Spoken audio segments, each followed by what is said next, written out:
Good morning, members. Welcome to this meeting of the Education and Learning Committee. The meeting has been live streamed, recorded, and will be made available for viewing through the Council's website. Remote participants, please follow the good practice guidance, mute microphones and switch off your video when you're not addressing the meeting. Speak in the Teams chat function when you want to contribute. And if you're in the hall, you can do this on your iPhone or iPad. Please don't repeat contributions already made by other members. No material should be posted in the chat function if it's intended as part of the discussion. The usual standing orders apply, including that any votes will be undertaken by roll call. If any member has to leave the meeting, please either leave the Teams meeting for that period of time or write leave in the Teams chat function and then join when you rejoin the meeting, so we can keep track on whether the meeting is quorate. All members should speak clearly and directly into the microphone. When making contributions and when referring to reports, please provide reference to the relevant page and paragraph to allow everyone to follow. Please focus contributions in areas where clarification is required or to propose an alternative to a recommendation. First item on our agenda is Sederant apologies and chairs. Welcome to Councillor Dorward. This is our first meeting of the Education and Learning Committee, and I hope she enjoys her presence on it. Nick? Thank you, Chair. We've got 10 members, 11 members present in the chamber. We have 8 members on Teams. We have an apology for lateness from Laura Moody, who will be joining us later. Not present at the start of the meeting are Karen Carruthers, Dennis Mail, Andrew Wood, and Anne Barber, Robert McQuiston, Sam Scobie, Finlay Anderson and Alistair Marshall. Declarations of interest. Do any members have a declaration of interest? Not seeing anybody, so we'll move on to the next item, which is the minutes of a previous meeting, 1st of December. If you have any questions about the accuracy of the minutes, I'm happy to take them. No? So do we approve the minutes? Okay, approved. Yeah, before I move on to the item 4 on the agenda, I'd just like to make reference to the successful inspections at Kirkcaldy and Whitharn Primary Schools. Both inspections show the real dedication of our staff and how they engage with pupils, and it also highlights how pupils are being successful learners in the school. I think so. Congratulations to both schools for their positive reports. Thank you very much. I don't know if you can note that, Nick, in your minutes. So we're on to 4, Education and Learning Revenue Budget Monitoring Report of 2022-23 for the period ending 31st December 22, report by Director of Skills, Education and Learning. The report sets out the budget position at this point in the financial year. Colin Pentland is here to assist members on any questions, and I'll pass it over to members for any comments or questions which like. And I've got Councillor McCammon who wants to come in. Yeah, thank you, Chair.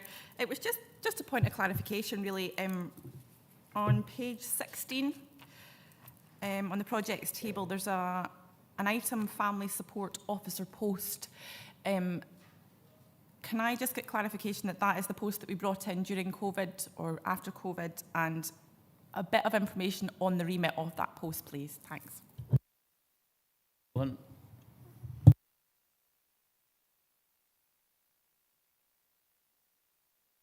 Hugh is coming to assist. Hugh Smith. Thank you.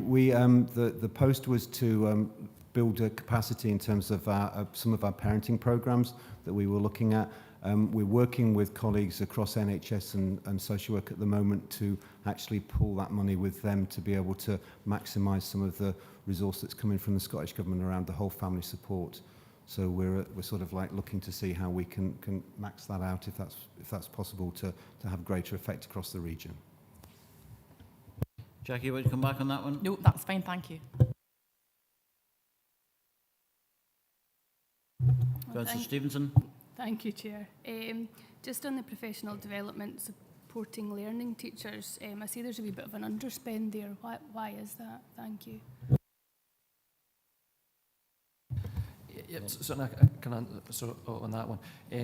Generally, the projects were based on a specific timeline and stuff like that, and then obviously with recruitment and bringing folk into post, there's sometimes some. Sorry. The projects were based on an initial timeline, for example, over a set period, say for 6 months, and sometimes there was a slight delay in appointments starting, maybe by a week or 2 weeks, and that then impacts on a small amount of slippage. So overall, there's just a small amount of £2,000, which is generally probably you're talking about 2 weeks of a teacher in the delay initial from the starting date for those kind of roles. We follow? Okay. Any other person want to come in? Councillor Dorward. Thank you, Chair, and thank you, Colin, for the report. Just to item 3.4, in terms of ongoing teachers' pay dispute, can I clarify we are basing our projections on the current pay deal as it stands? Thank you. Colin. Yes, the projections we're currently forecasting is based on the current pay that teachers are awarded just now. It takes no allowance for any negotiations that are going on at this time, subject to once we know what the pay award is agreed, hopefully, then we'll be able to work out what the impact is based on the budgets and what resources we have available, and we'll obviously provide that back to members once that's agreed. Thank you. Happy, Linda? Okay. Anybody else? No. So we'll go to the recommendations. Members are asked to note that based on the... Excuse me, Chair. I've written in the chat speak and I've got my hand up. Okay, you want to take a note? Okay, Chrissy. Yeah, hi. Thank you. It was to do with the... Sorry, has somebody still got the mic on because it's very echoey? Hi, yeah. It was to do with the professional development for support for learners and teachers. The sorry.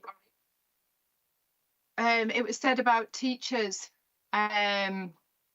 development, but he didn't mention about learning support development.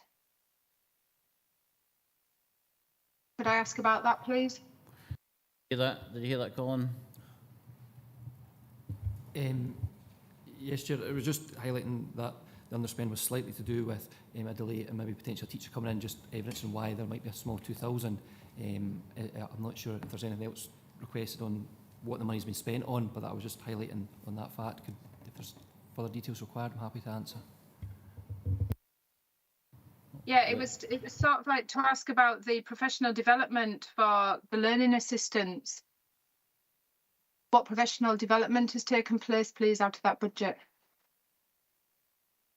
Hugh Smith's going to answer your question. It's ongoing work. We have staff that have been recruited and that are developing programmes and packages of work. To be fair, I suppose I would be less of thinking about differentiating between teachers and additional support for learning assistants in terms of this is broad brush strokes around issues that are in relation to additional support. So we're looking at programmes of training and development, and there's already work ongoing that's going to be available, and that will be part and rolled into our workforce planning as well in terms of development of a new workforce of learning assistants. I don't know if that quite answers the question. But not really, no. I was wanting to know what professional development has been for learning assistants out of that budget, please. Right. So has it been autism training? Has it been to work with children who are deaf? You know, what training has been provided out of that budget, out of that amount, please, for learning assistants who are on the front line working with the children, please? I'd need to come back to the committee with that information. That would be all right. If Colin provides and Hugh provides that information, that would be good to take that forward. Chrissy, is that okay if we get all members of the committee get that information? Yeah, it's just quite a substantial amount of money. So with it being for support for learners, I know for teachers, but teachers come out of university with a degree. You know, they've got a lot of skills there, whereas support for learners at the moment, learning assistants, when they apply for a job, they're only asked for skills of a National 5 in maths and numeracy. So I'm wanting to know what development is there so that they can support children with additional support needs or social and emotional needs. What support and training has been, you know, done out of that budget so far, because it's quite a substantial amount of money. So yeah, that would be great if we could have a report back on that. Thank you. Gillian wants to come in. Sorry, I was actually going to hand over to Hugh, because of course this is only part of the budget that's available for supporting learners, professional development for learning assistants. And I think your question, Councillor Hill, was what specifically had come out of that budget, but certainly we can drill down to the budget to identify that. But I know Hugh can come back in a broader offer, perhaps. Thank you, Director. Yes, no, absolutely. I suppose it was on that latter point in terms of, you're absolutely right, Councillor, that the our entry point into the service and the team for learning assistance is maths and English. And we're very conscious, and I hope members may recall from the reports that have recently come around our workforce planning, that we are looking in line with the national expectations from Morgan report to develop, to upskill all of our learning assistants. Some of our focus is, and has been, and is during in-service days when we have that opportunity. And it's always a balance between learning assistants being able to work and engage with their colleagues in school around planning for needs, but also to be able to look at training. So, you know, we regularly are putting on courses in regard to our de-escalation, our Team Teach. We access a lot of resources and provision that are nationally available, and we support our staff to be able to do that. But we absolutely are clear, and I suppose my point I wanted to emphasise was that a recognition that we need to, and this is part of what this funding is about, to be able to create a better programme of support and training and development for our staff, to be able to enhance the skills that they often bring to the service, but also to give them the confidence in what is increasingly a different cohort of children that we're seeing that are coming into our schools in terms of their needs. But we can definitely come back with the more detail in terms of the spends. Thanks, Chrissy, for raising that point, because obviously the development of our workforce and our learning assistants is really important, and Hugh will come back with more specific information for us all. Thanks very much. Could I just come back in, Richard, and ask another question? Yeah. Sorry, will it be mandatory? You've got your microphone on, Richard. Yeah, come in, if you can be brief, thanks. You've got your microphone on, Richard. Will it be mandatory? We have requirement for when a learning support is employed that they have to undertake the training such as Team Teach or the de-escalation if it's offered to them as part of their job role? There's interesting debates about the responsibilities of employees in terms of measures like de-escalation and Team Teach, which is our physical intervention approach model, and that we are looking at the moment. We have discussions with our unions about the use of the word mandatory, and there's always a little bit of resistance around that. But absolutely, you know, we know that our colleagues, because we've surveyed them, over 500 staff, and I think it was 350, 400 came back to us. They said that they want training, that they're very keen to have that. They know what they're good at. They know what they would like more development around. So that's really informing the programme as we go forwards. But in terms of mandatory, I suppose it's really about it's you know, we're all learning, and it would be less about. Yes, I think it's we may be dancing on a pinhead in terms of whether it's mandatory or not. I think that it's about building the capacity of our colleagues to do a really difficult job. Thanks, Chrissy. I've got a few more people who want to come in. George and Jackie. George first. Yeah, thanks for that, Hugh. We know that there's going. We know that next year we've got a seconded person to take forward the whole workforce, and including the ASL, including training, including contracts, and including teamwork. and we're all, obviously, since September, we've all had a lot of concerns about LAs and the place of LAs. The feedback that the officials have got and the mandate they've got is to look into how we improve that, including training, contracts, consistency, teamwork, all that sort of thing. So I think we can rest assured that Hugh and the team will keep us fully informed on that. And I think I would like to think that they understand, and the research that they've done and the feedback they've got is giving them a good head start on where we need and where we want to be. Would that be a fair assumption, Hugh? Absolutely, Vice Chair. Thanks, Jackie. Thanks. It was just off the back of the response to Chrissy there, it's just got my mind working.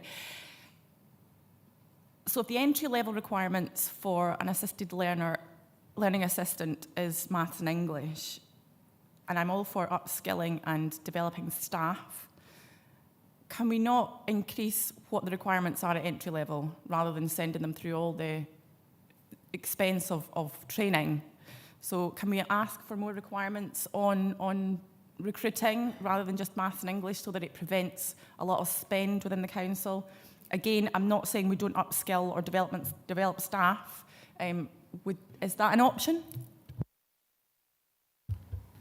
Hugh?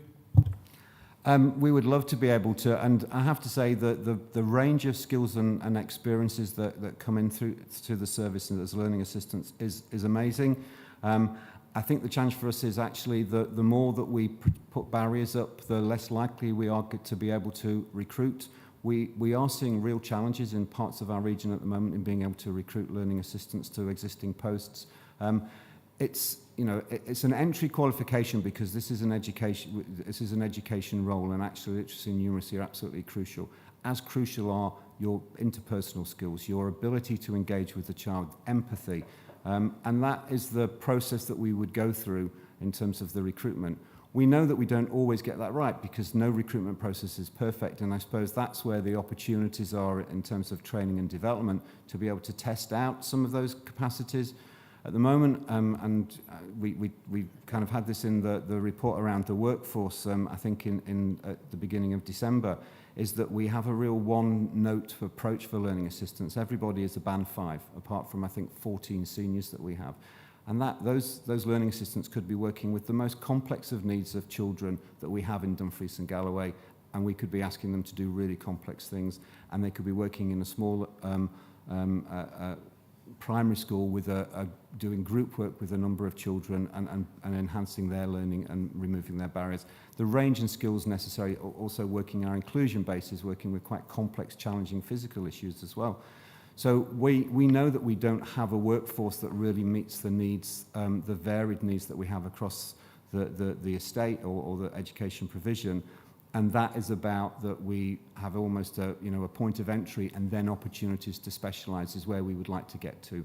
And that folks could then have more enhanced recognition possibly. So it is about not asking for more resource, it's about restructuring the resources that we have and the folk that we have to better recognise that actually if you're working with a child with very complex disabilities and you're having to peg feed them and you're having to change them and you're having to understand the complex communication needs that they have, that might need more training and more development, and we might need to recognise that in terms of remuneration in a different way. So entry point is just an entry point, and then and really it is about the skills that they have to be able to work with the children.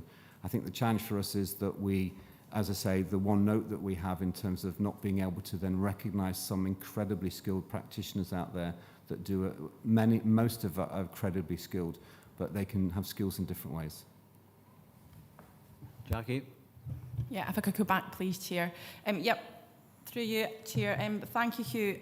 I just feel that we must, by now, be identifying what training we're sending, or specialised training we're sending the staff on, and what the needs are for our kids across the region. So therefore, I just thought we might be able to identify that at the entry level, the speculation could be that this is the training that you're required to have because we might send you on it anyway, if you get what I mean. I just wondered, also, Hugh, could you send me a copy of the job advert for an ESL, please? just so that I'm getting my head around it all, because I understand what you mean about the interpersonal skills and the complex needs are, ad hoc almost. But I just feel if there's a trend of training that we're sending on, perhaps that could be something that is required on entry level. I'm not sure if that's viable. Not sure if that's possible, but if you could just send it on. Thanks, Jackie. Hugh will send you on that information, and we'll send on other information to you. And if you've got any further thoughts, then give Hugh an email or a call. We've strayed quite far away from the revenue budget that we appear, but Councillor Denley might be taking us back there, or he might not be. But let's see who it says. Councillor Denley. Thank you, Chair, and good morning to all. Just briefly, it is in response to Jackie's conversation with Hugh there, and she has covered the majority of it, so I'll just have a quick add-on that I do agree. I have concerns about the right people being recruited to education and making sure that those people are adapted to the needs of the children. Going on historic information, unfortunately, that hasn't been successful. It's always been a last-minute recruit process where people are coming in who are not upskilled or skilled already enough for the role to support the children and the needs that they have. So this has been a failure for a long time, and I feel like now it's time to shift that. We have to ensure that the people coming in are well trained or willing to go through that training before they begin the role. At the end of the day, it's not about numbers of staff. It's about the education of the children. So I just wanted to share my view there. Thank you, Chair. Okay, thanks, John, for your comments. Chrissy, if it's to do with finance, revenue budget, I'll take the question, but there's another opportunity later in the debate if it's not about finance. Yeah, it was just to see, going back to when Hugh was talking to Jackie and saying that learning supports who possibly have more skills or who undertake this training could be enhanced. Would that be enhanced through the budget? And is that being looked into for possibly extra pay for these staff that, do the team teach, which is a physical thing? Is that going to be put into the budget? Is it put in the budget how they're going to be recognised for the skills, the extra skills that they're willing to take, or the extra skills that they come to the workforce with, please? Yeah, it's a budget question. Yes. Oh gosh, it just suddenly lost me there. What the question was? Sorry. Could you remind me, Chair? Sorry. It was additional remuneration Right. for additional Sorry. qualifications. Absolutely. Sorry. No, we don't. We're not looking for a budget at the moment. I was referring in terms of our workforce plan and looking at the whole quantum of learning assistants that we have, that resource, and then starting to think about differentiation in terms of roles and responsibilities. Currently, contractually, our learning assistants should and can undertake the training that we provide, whether that's around de-escalation or around the team teach, which is our physical intervention model, that we're not asking them to do anything that they shouldn't do. I think the challenge is that we know that to enhance the quality of that offer, we should be looking at the different roles and responsibilities, and a single contract for 500 staff to doing the variety of roles that they're doing, working from early years all the way up to secondary, from very specialist provision to broad general mainstream, is very difficult to cover with just one contract. So that was the position, would be looking at what budget we have and then determining, and that will be reporting back to members, as I think we've already agreed that we will, in terms of workforce planning, what a workforce could look like that could meet those changing and emerging needs. And that will be, I'm anticipating, would be a differential in terms of roles. Okay, yeah. Happy with that, Chrissy? Yeah, no, so we could possibly go back to the teaching assistants and the learning assistants and have the budget separated there, couldn't we? So that people with more skills who are dealing with the high tariff children would be on a wage that represented that.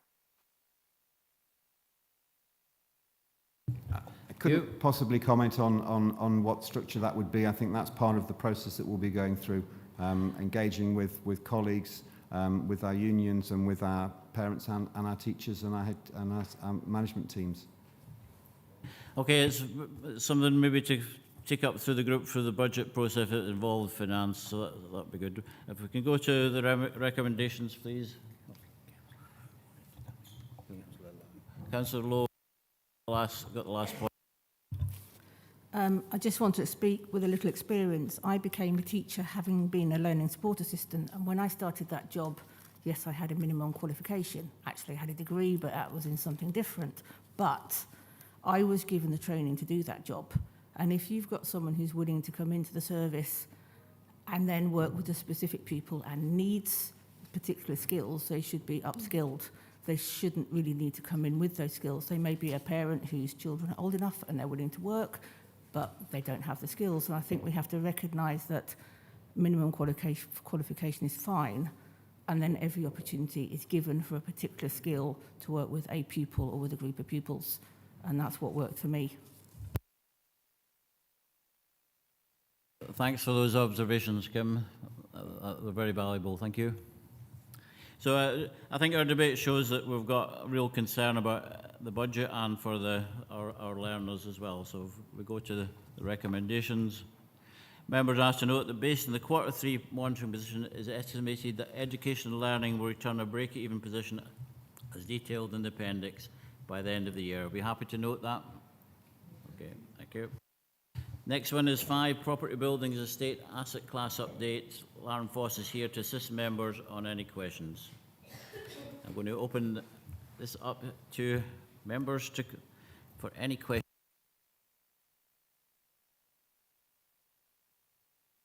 Councillor McCammon. Yeah, thanks, Chair. Page 25, being a Ward 2 West Councillor, and having a hawk eye, I can see that there's a handful of specific projects to buildings in the West. Therefore, it highlighted the fact that I don't know the process for prioritising which gets which, because I know there are many schools across the region, specifically in my ward, that are not on here, that need a significant amount of work and specific work. So, and I know it's been reported. So I just wonder, first question is, what is the process to prioritise? And secondly, is more specific to Kirkcudbright School. So I can see that it's been, the work in the Kirkcudbright School has been pushed back again, and I believe, or from what I understand, it's been some 10 years since the work was promised. So 2 questions there. So I would like to understand the process in prioritising and the situation with Kirkcudbright School and why it's been pushed back again. Thanks. Process in Kirkcudbright for you. Thank you, Chair. The process, actually, this is a really good overlap to item 6, and it's probably something that we'll touch on there as well. Just now, the existing process looks at all of our schools through the condition of the building. There were condition surveys carried out across all of our schools, following the Scottish Government standard practice that all local authorities have to follow. So it looks at around 12 key elements of a building. It'll look at the roof, it'll look at the walls, windows, toilets, electrical, mechanical. Gives it all a score, a grading, and then that really determines what your school priority order is. Worst condition schools we have invested in first, and then we just continue to work on down through the list. So it's based purely on facts, figures and data around the building condition. What we then do is, once that's in for investment, we'll also consider things like suitability when we're at the school for investment, but the key driver around which schools sit in the investment programme and the order that they come in is purely on the condition element of it. Now, that's something that I think item 6 will look at and maybe change the direction of how that works. Specifically in Kirkcudbright, the project that's in the asset class just now is around the refurbishment of the Home Economics Department. I'm not aware of the 10-year delay on other elements. That may be in relation to a wider investment potentially that might have been discussed, but specifically on this one, this is just around the Home Economics Department. It has been delayed but certainly not by 10 years, maybe around a 6-month delay we've seen on that element of it. Again, coming to the Kukubri investment, that might be something that's picked up through the revised learning estate strategy and could be something for discussion under item 6 as well. Thank you, Chair. Thanks, Larry. If you want to come back in the process, Jackie, that's fine. If you want to pursue the Kukubri one, that's very important, but if you take it I offline appreciate it with, specific. with Lauren. The process, are you able to send me the stats, the figures that you've just said that the decision was based on, so that I can get an understanding of how it works? Because it's information that's important to me, because to answer questions from constituents, I need to know the detail. That's fine, we'll do that. Any other person want to come in? Paula? Thanks, Chair. Can we just agree that when someone's asking for information at committee, that all committee members get it, please? And just on 3.3.5, it says about the Lorry Now boiler replacement, and it will be a like-for-like replacement now.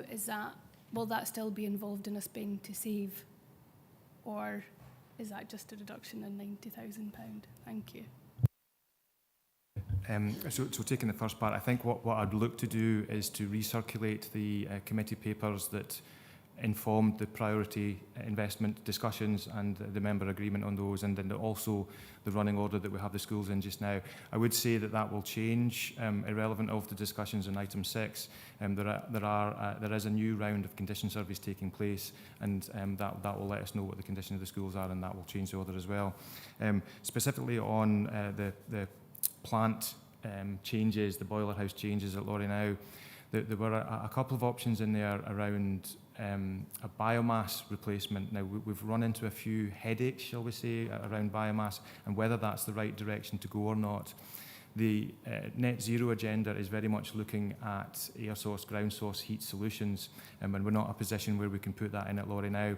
So we've reverted back to putting in a gas replacement system, which is the same product that's there. However, it's a newer product, it's a much more efficient product, and so it does tick some boxes and contributes towards the climate agenda for us as an authority. Thank you. Thanks, Lauren. We've got Councillor Dennery followed by Councillor Scobie. Councillor Dennery.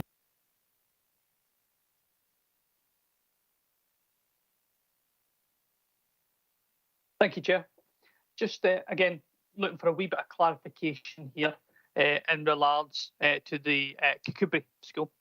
I believe that 3 of us in the ward were invited to come around and have a look at it, and we believe the condition is very run down. It should be a lot higher on that priority list. And I certainly know that the staff share the same concerns, including the head teacher, and ultimately it's about the safety of the children.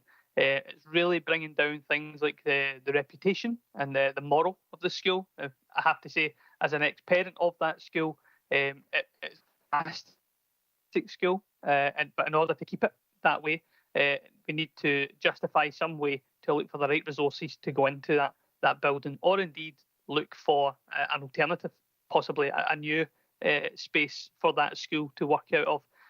But certainly, as someone who's been there and seen that for myself, it would fail a lot of health and safety assessments. So I just want to ensure that is certainly under consideration for that priority list. And again, maybe I'm speaking of item 6 already by this point, but I just wanted to ensure that we're pushing for that to be a bit higher in the priority list. Thanks. Quick comment, Claren. Thank you, Chair. I think the thing that the priority order investment programme does just now is ensure investment is equitable based on the condition of the building. Now, that is absolutely one factor. So the schools above Kukubri are in a worse condition. Ultimately, that's what that means, and we have to work down through them because that's the process that members have agreed, and that's the process that we follow. I think item 6 allows us an opportunity to consider whether that's the right way for investment to be made, and I think that will potentially shift the sand of what that investment looks like. I think it's and I'm stealing my thunder for the next item, but there's maybe a little bit of numbers that might help inform members' thinking. If we were to replace our school asset class right now at today's money, it would be looking at around £800 million to replace all of our schools as they stand just now.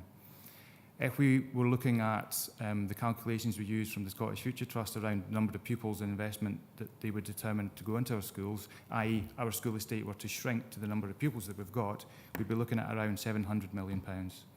That's today's value. On the investment that we currently have allocated through the asset class, that means it's a 168-year life cycle from investing in one school before we'd be able to come back to it.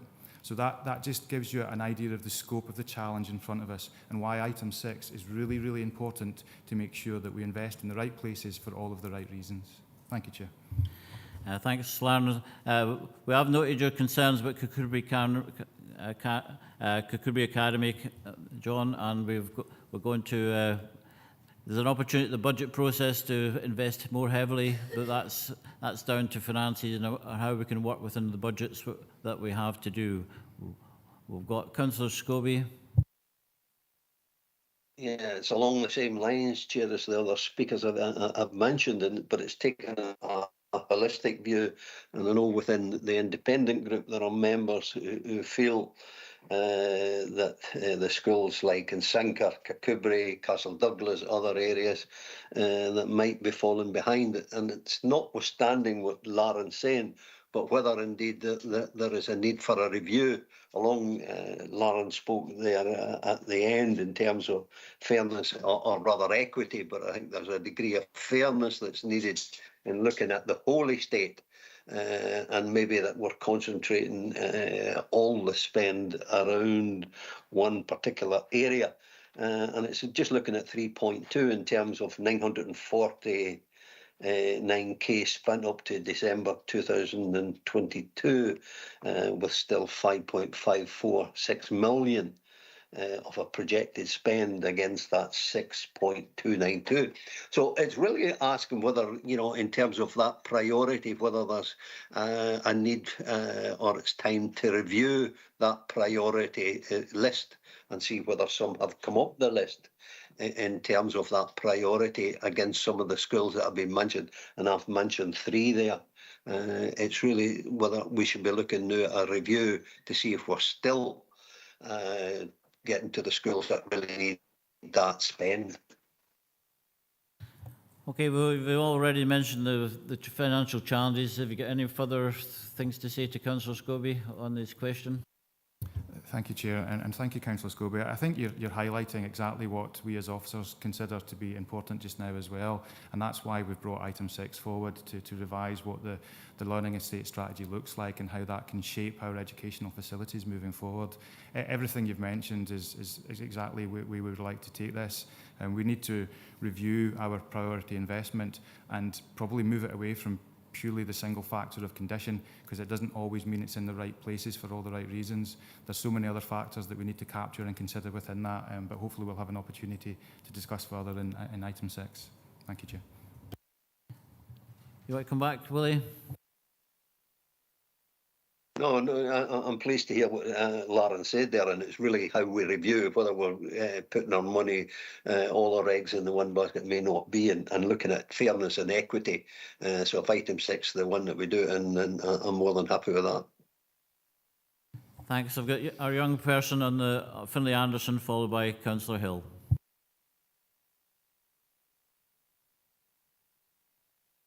Thank you, Chair. I was just going to ask for a quick clarification on currently how often these condition assessments are being carried out. Thank you. We have a requirement from the Scottish Government to carry them out every 5 years. So we have a formal process where the condition surveys are reassessed based on the Scottish Government guidance. But I would say we also have our clerk of works and local knowledge about our schools, just so if there are any specific condition issues that come up on a day-to-day basis, then we can address those as well. That's why the asset class investment has a portion of flexible investment, shall we say, that's not completely allocated to allow us to react to the day-to-day issues that come around. Thank you. Okay, thank you. Happy with Finlay? Yes, thank you, Chair. Okay. Councillor Hill? Hi, yeah, just looking at the list of schools, I noticed Castle Douglas High School technical classroom refurbishment. We had, was it an underspend on there? There's no minus against it, so it's possibly an overspend. Just thinking about what Willie was saying there about the fairness and equity for accessibility. My understanding is that some of the schools in the authority are not accessible for all subjects and classrooms for children in wheelchairs. So will accessibility or something be put into the budget for those schools? Is there going to be money left for those schools, please? Accessibility for me is a critical factor in how we look at our schools and where we invest. I would say the majority of our schools are not fully accessible. That's just a fact. The age and nature of them, as soon as a school doesn't have a lift in it and it's got an upper floor, it's classed as not accessible. Whether it needs a lift is a question that we always have to go through, and there's a reasonableness balance that we have to consider. So Gatehouse Primary School does not have a lift, was a former secondary school. We know that if there was a child that was required to use a lift as wheelchair access, for example, we would look to rotate the classroom so they could still have access to educational delivery. I think, though, moving forward into what the revised priority investment looks like, for me, one of the fundamentals would be a measure of accessibility across our school estate, and that would help shape where investment goes. So as well as condition, as well as suitability, as well as accessibility, and I would see being in the melting pot to determine which schools are invested in first. Using Castle Douglas as the live example, we are aware that there have been youngsters there now that have a requirement for more accessible access to the building, and that's where the reserved funding pot, I guess, comes into play. So we're looking with our design teams just now at minor alterations, minor adaptations that we can put in place to allow a better level of accessibility to the building itself. I think the final thing to say on that area really is all of our buildings are legally compliant, but they're legally compliant at the time of construction.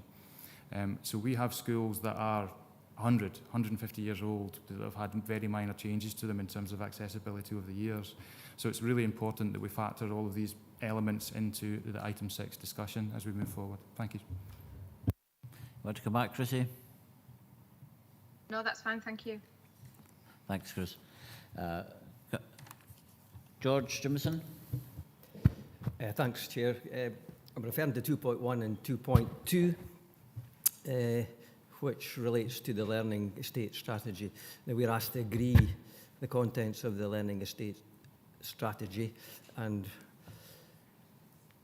furthermore see how that fits or how it can impact on the budget. For those that haven't read that strategy, and I know we're all busy, but I suggest you read it because it is an outstanding piece of work by the officials that did it. And it doesn't go into specifics into different regions, different areas. It's an overview of what I would say we need to consider for the future. So read in that document, we're looking at a holistic approach to try and improve the whole of Dumfries and Galloway regarding, for instance, less but better assets. Sorry, Thanks, George, for your comments. I'm on the wrong item. Yeah, Am I? you've I've jumped ahead. But it very much relates to what Lan's talking about. I had the game that were, but your comments will go towards the next meeting, so it'll shorten that item.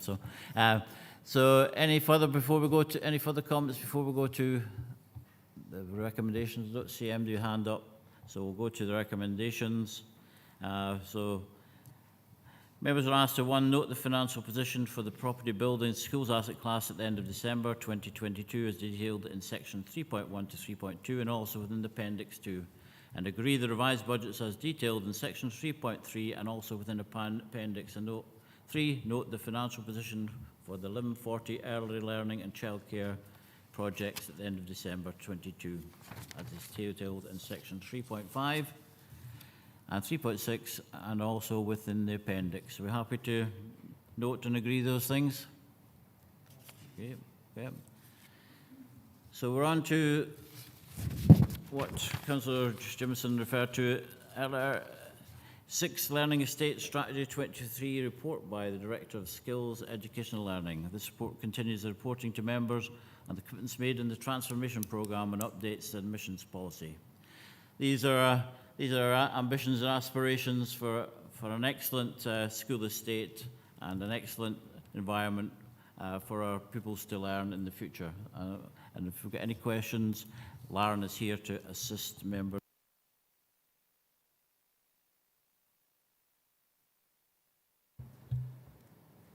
Thank you, Chair. Thank you, Chair.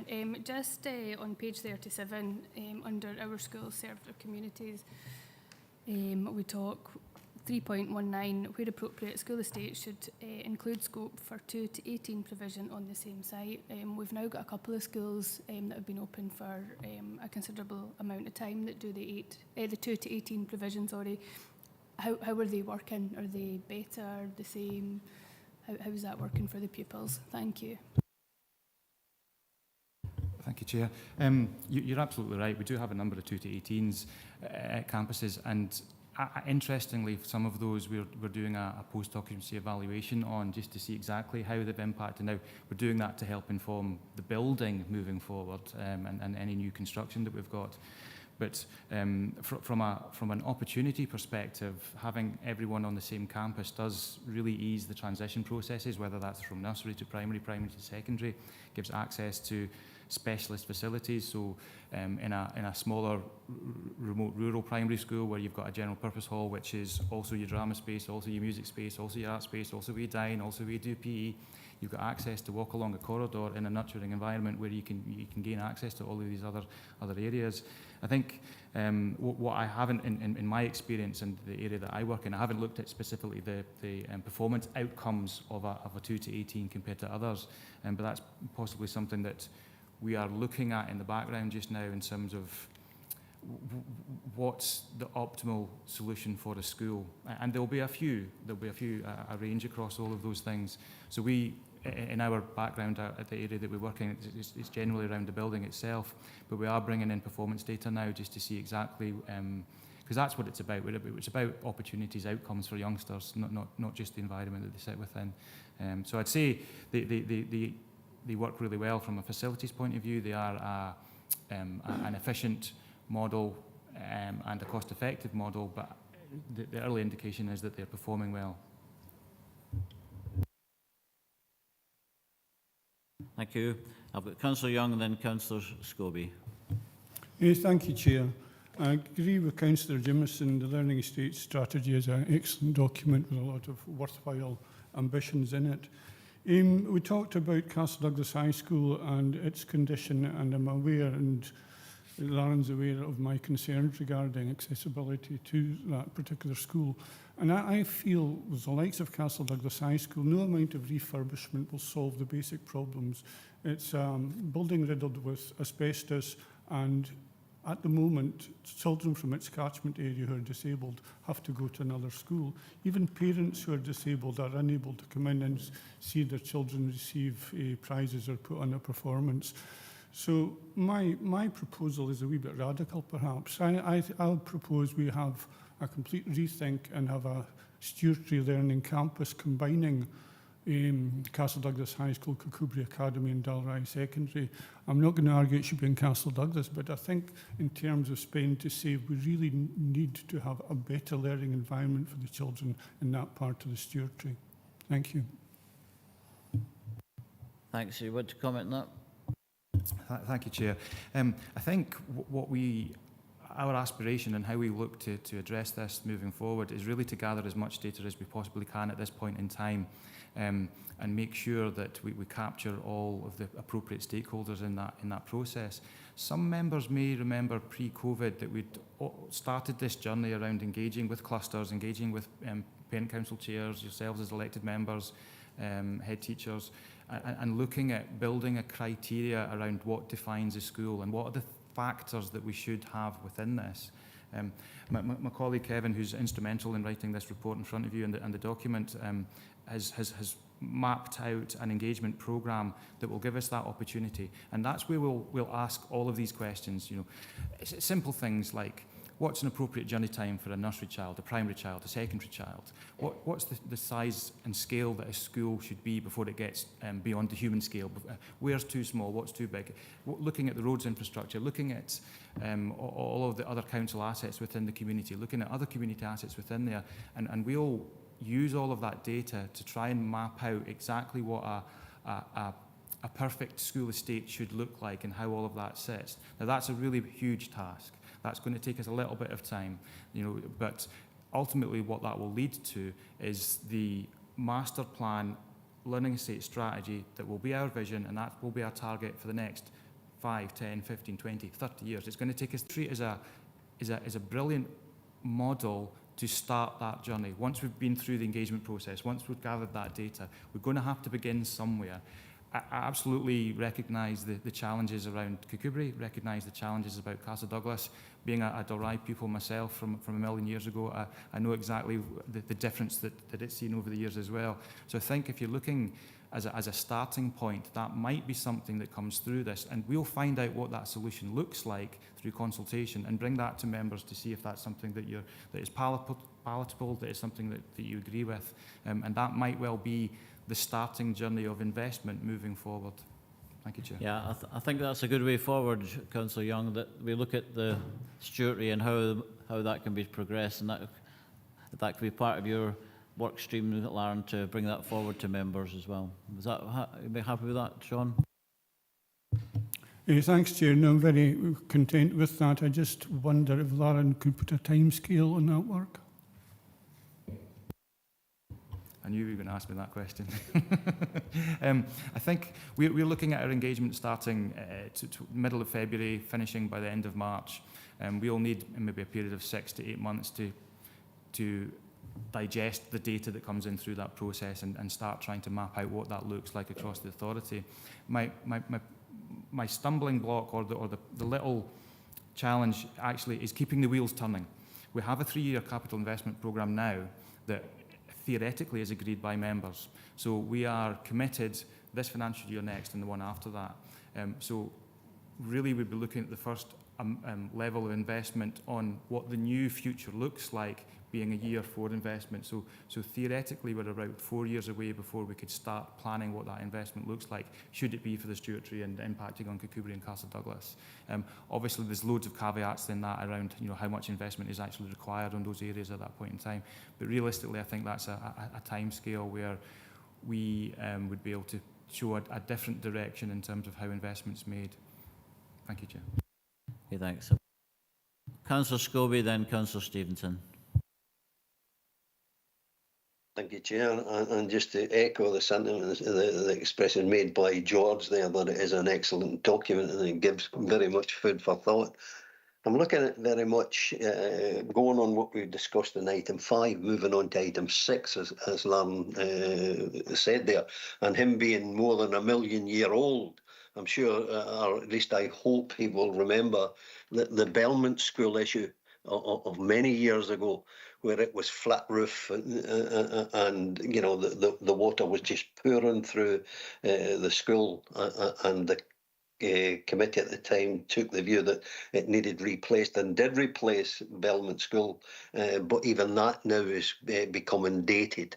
So as Lauren rightly says, they all are legally compliant. At that time it was questionable whether Belmont was, but they're all legally compliant, but some may not be just as suitable as is referred in 3.13. School buildings offer consistently high standards of condition and suitability. Then I think that's what's being said, that it may not be in terms of what's needed.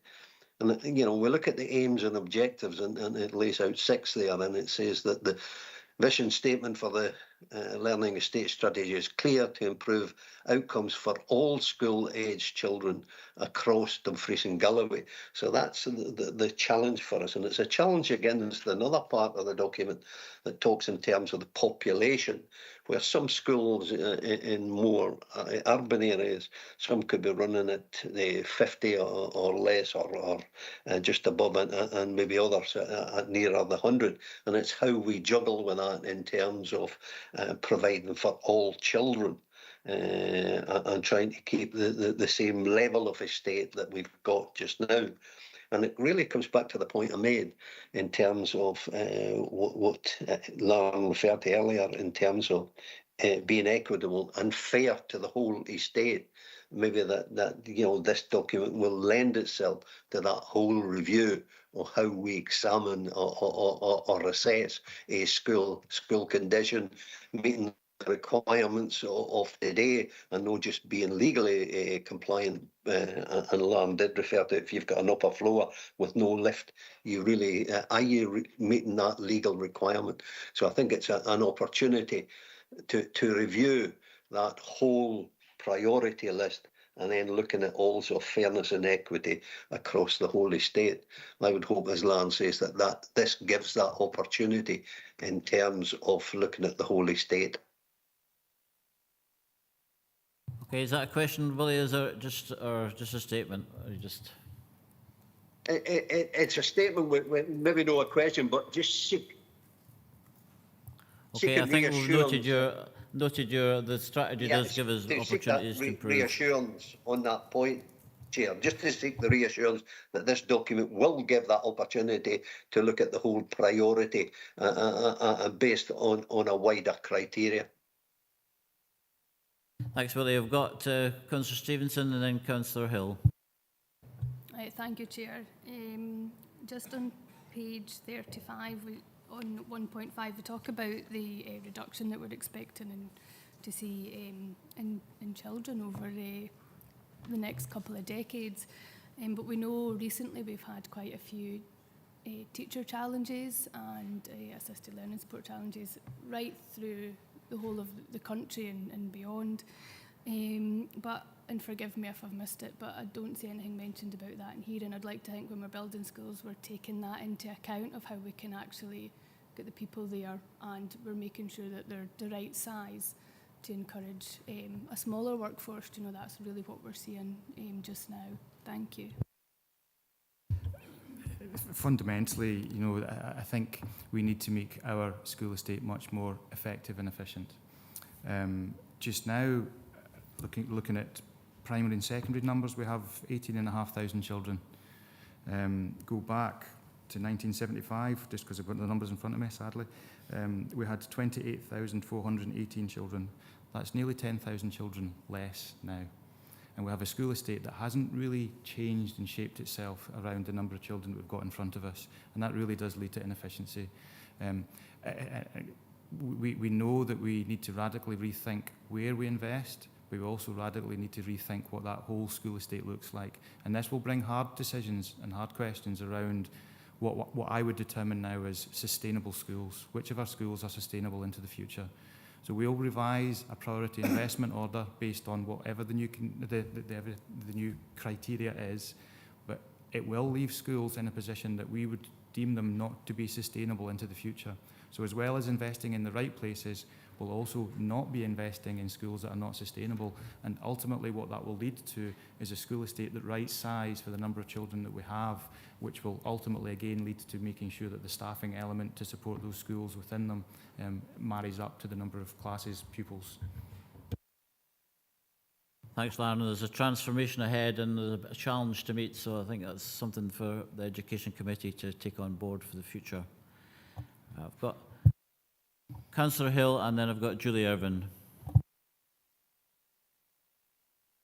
Thank you. So when we talk about the whole estate and removing buildings on page 43, 13.2, and keeping buildings that are sustainable, because, you know, there's going to be a decrease in pupils, how then will, you know, and on page 36, 2.4, we talk about delivering fewer but better assets.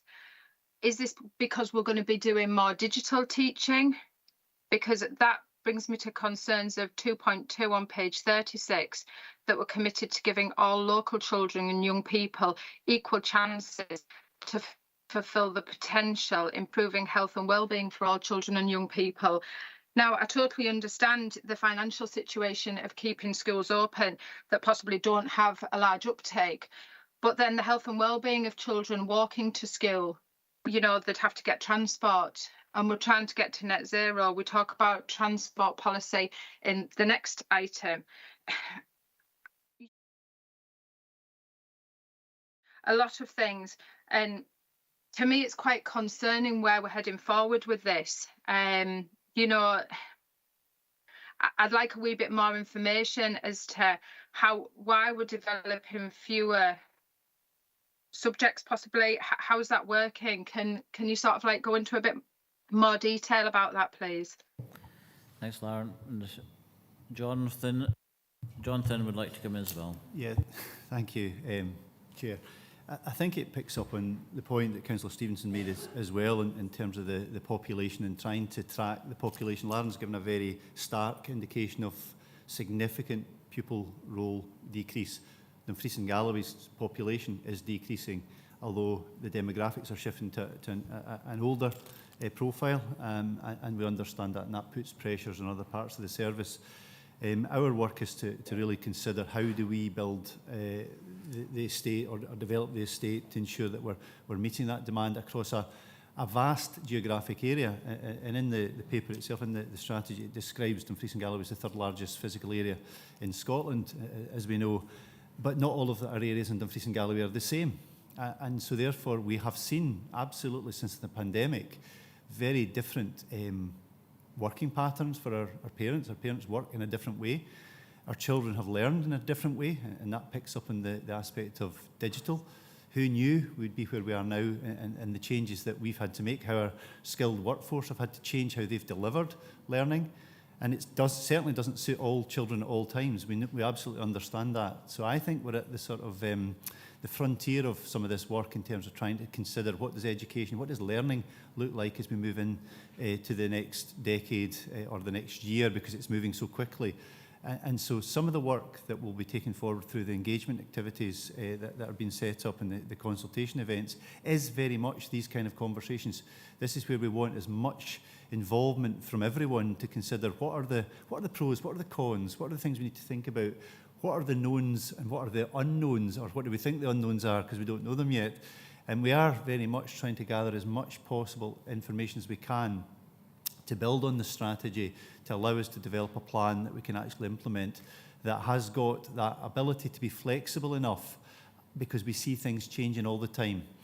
Members will recall that I brought a paper at the December committee on mothballing our schools, looking at the schools that have got a very low pupil roll, because we're absolutely determined to provide the best learning opportunities for the children in those schools. And we need to look at that. We need to have those conversations to say, is this the best learning that we can offer those young people?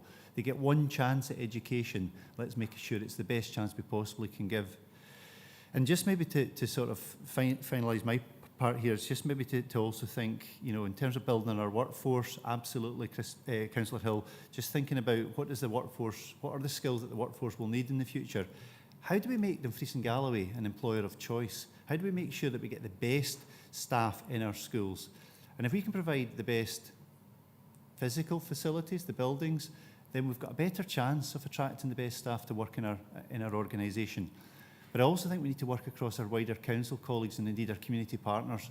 Schools will not just be schools in the long term in the future. They won't just be 39 weeks of the year being open and shut as a school. We need to look at those wider opportunities. We need to look at how can we possibly co-locate other services, other parts of our council. Can they also utilise the buildings that we've got available?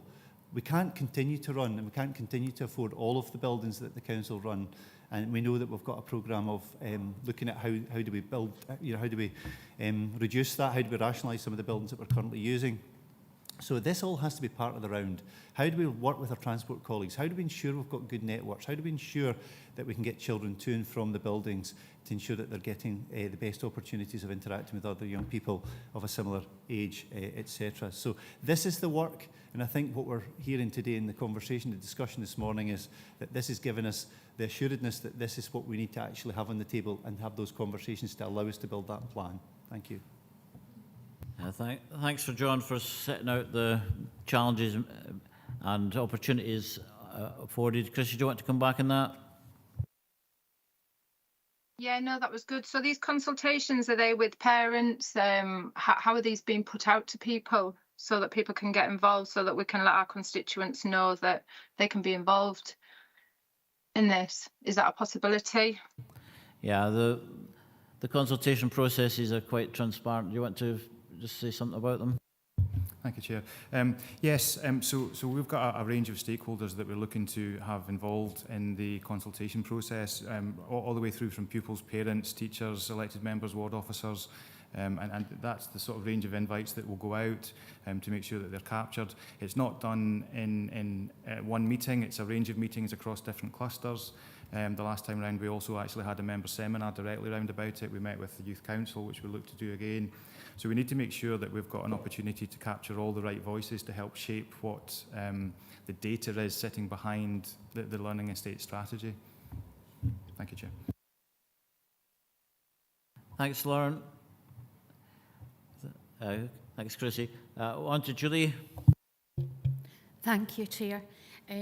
Just a couple of questions, Lauren. You've talked about part of the consultation process, but I notice on page 29 at 3.3.8, there's actually no mention of staff involvement there, as in class teachers. And class teachers are your workforce. We're the ones who know the impact of open plan spaces, who know the impact of not having a school library. So my question is, why are we not mentioned there? Because later on in the document, it does talk about the importance of stakeholders being really important and the consultation for everyone. So that's my first question. Second question is to do with the virtual delivery, because we know online learning does not suit every learner. We know for some children it is absolutely what they thrive with. But how do we ensure who's involved in that, where it takes place, how it takes place? We want to ensure access to all curriculum subjects for all children if that's their choice, and not as in the case at the moment if you live in the Stewartry with the schools you've mentioned previously, where if you want to do specific subjects, you can't unless your parents are willing to transport you in the middle of a school day to another school. So that isn't equitable and it's not fair at the minute. But some of these subjects couldn't be delivered virtually either. So I've got some concerns around that. And my third concern around that is with the virtual experience, you talk about all the advantages, but there's no mention of the disadvantages there. The fact that although it's online learning, depending on where it's taking place, you still need members of staff present to support and to assist learners in that process. Thank you. Sorry, that was a bit long-winded. Want to come back on that one? Thank you. Thank you, Chair. I guess you've picked up on exactly what we picked up on that list. So that first list is actually the guiding principles from the Scottish Government. That isn't our list. That's what the government created. That goes out to all local authorities. And that's why in the document we enhanced the level of consultation to make sure that we've got a wider pool of information and considerations coming into there. The digital offering inside the physical environment is actually really more around making sure we've got the right facilities that are able to support digital learning and that digital offering. It's not defining whether a secondary school shouldn't have a science department because we're doing it through an interactive whiteboard. It's not looking at that side of it. It's really just making sure that we consider where exactly those headaches we run into, those challenges around making sure that we've got the right staff in the right locations. Where that isn't possible, we are actually able to offer something through a digital medium. So it's a sort of belt and braces approach, just to making sure that our learning estate is digitally enabled to be able to do that, should there be issues with whether it's a particular subject area or, you know, so it's really more around that side of it than changing what the physical environment looks like and removing all of those specialisms as a potential budget saving. I think for me, the driver behind this is actually we need change. This may well bring a saving, it may well be a more efficient model to go with, but fundamentally our school estate is so old that it needs reviewed and updated and brought up to modern standards, a modern way of modelling it. I think we can see the vast level of investment that's required. We can see the falling roles and all the information that supports that coming forward. And you know, going back into my data sitting in front of me here, 1975 we had 152 schools. Now we have 113. How were the decisions taken for those schools to close ultimately? Was that a managed process? I think what we're trying to do is to grab the bull by the horns and say, let's drive this, let's lead this. Let's not just allow it to happen because of whether it's a dropping role in one area. Let's look at what sustainable means. Let's look at making sure that our 30-year investment programme aligns with where we want it to go, not just allow it to meander through a path of falling roles and it happens by coincidence. And we need to absolutely take control of this to make sure that the limited funding that we have goes in absolutely the right places so that we get the best return from that, whether that's a physical, financial return or whether that's an outcome and attainment return. And hopefully it's both, and it should be both, and that's where we'll be driving for. You want to come back, Julie? No, that's fine, thank you. But Chrissy Hill again on online.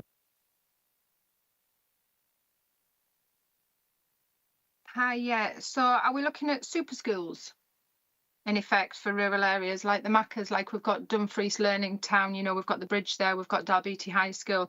Are we looking at getting rid of some of the buildings and building new super schools? There's actually no detail on any of that yet because we haven't gone through the consultation process. That's what the consultation process is around.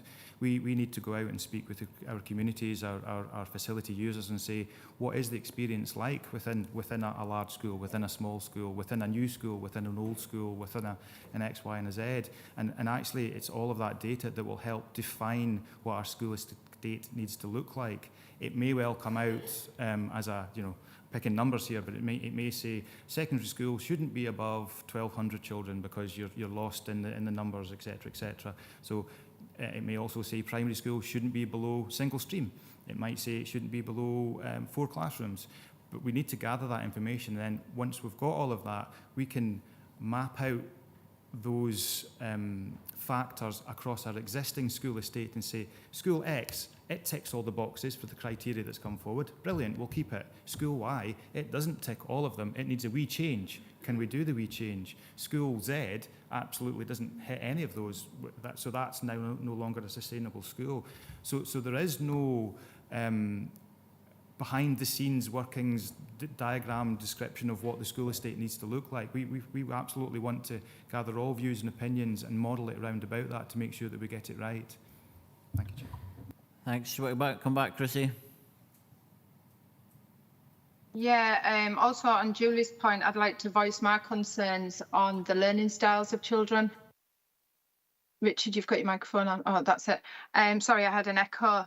The different learning styles of children, you know, and the digital impact on them. I know myself through COVID, I was doing my qualifications and my older children were. And like Julie said, you know, a lot of children can't learn online. They need that teacher interaction. They need that social interaction. You know, there's so many different learning styles: visual, kinesthetic, audio, group. You know, you'll all know them. And it's how we make sure that we're covering GERFEC, we're getting it right for every child, you know, in delivering a service and delivering the qualifications that they need to then go on and be lifelong learners that Dumfries and Galloway, you know, strives to achieve and to, you know, help all of our children. So we really need to look at how we can do that in a positive way so that everybody's getting the best. Thanks. Your comments are noted, Chrissy. Councillor Dorward. Thank you, Chair, and thank you for the report. I'd just like to say that I commend the draft strategy. I totally understand that it won't be finalised until the council plan's agreed, but it's a fantastically well-written document. The introduction, I think, highlights the massive challenges we have as a region, both geographically and demographically, which we must take into account as elected members, and also the challenges to the estate, which you've highlighted very well, Lauren. But can I just make a plea? I know that people know this anyway, and I'm new to this committee, but having read extensively prior to joining, that we have a responsibility to look across the entire region of Dumfries and Galloway to provide parity of access for education to all children and young people. And I think that's a challenge. It's a really big challenge for us at the moment, given where we are with our estate, and these issues have been highlighted.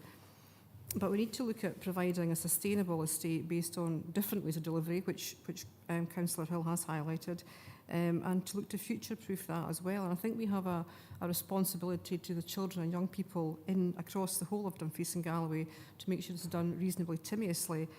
And as a committee and as elected members, I understand we all have concerns about our own areas, and that's right and proper because we represent the constituents there.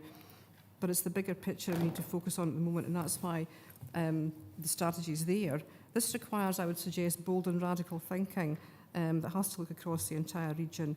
And to quote my colleague, George, I'll give you full credit for this.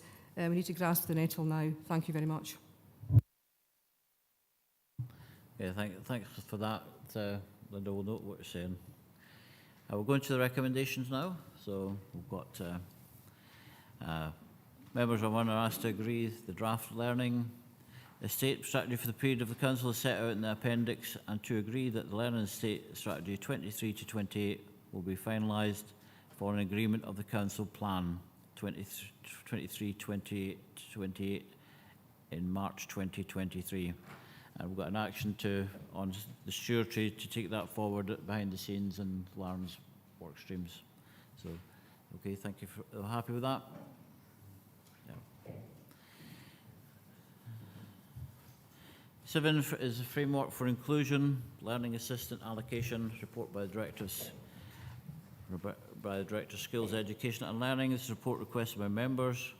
In the previous, in the first meeting of our committee, we were concerned about that, how the process and the timiousness of the process for allocating learning support assistance hours, and hopefully this addresses those concerns. Well, I think it does address those concerns, and I'll open up the meeting to there. But perhaps you want to say something, Hugh or Jim, on how we've taken things forward. Just a brief thing on that.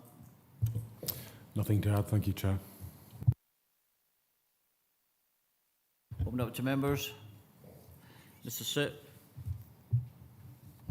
Thank you, Chair.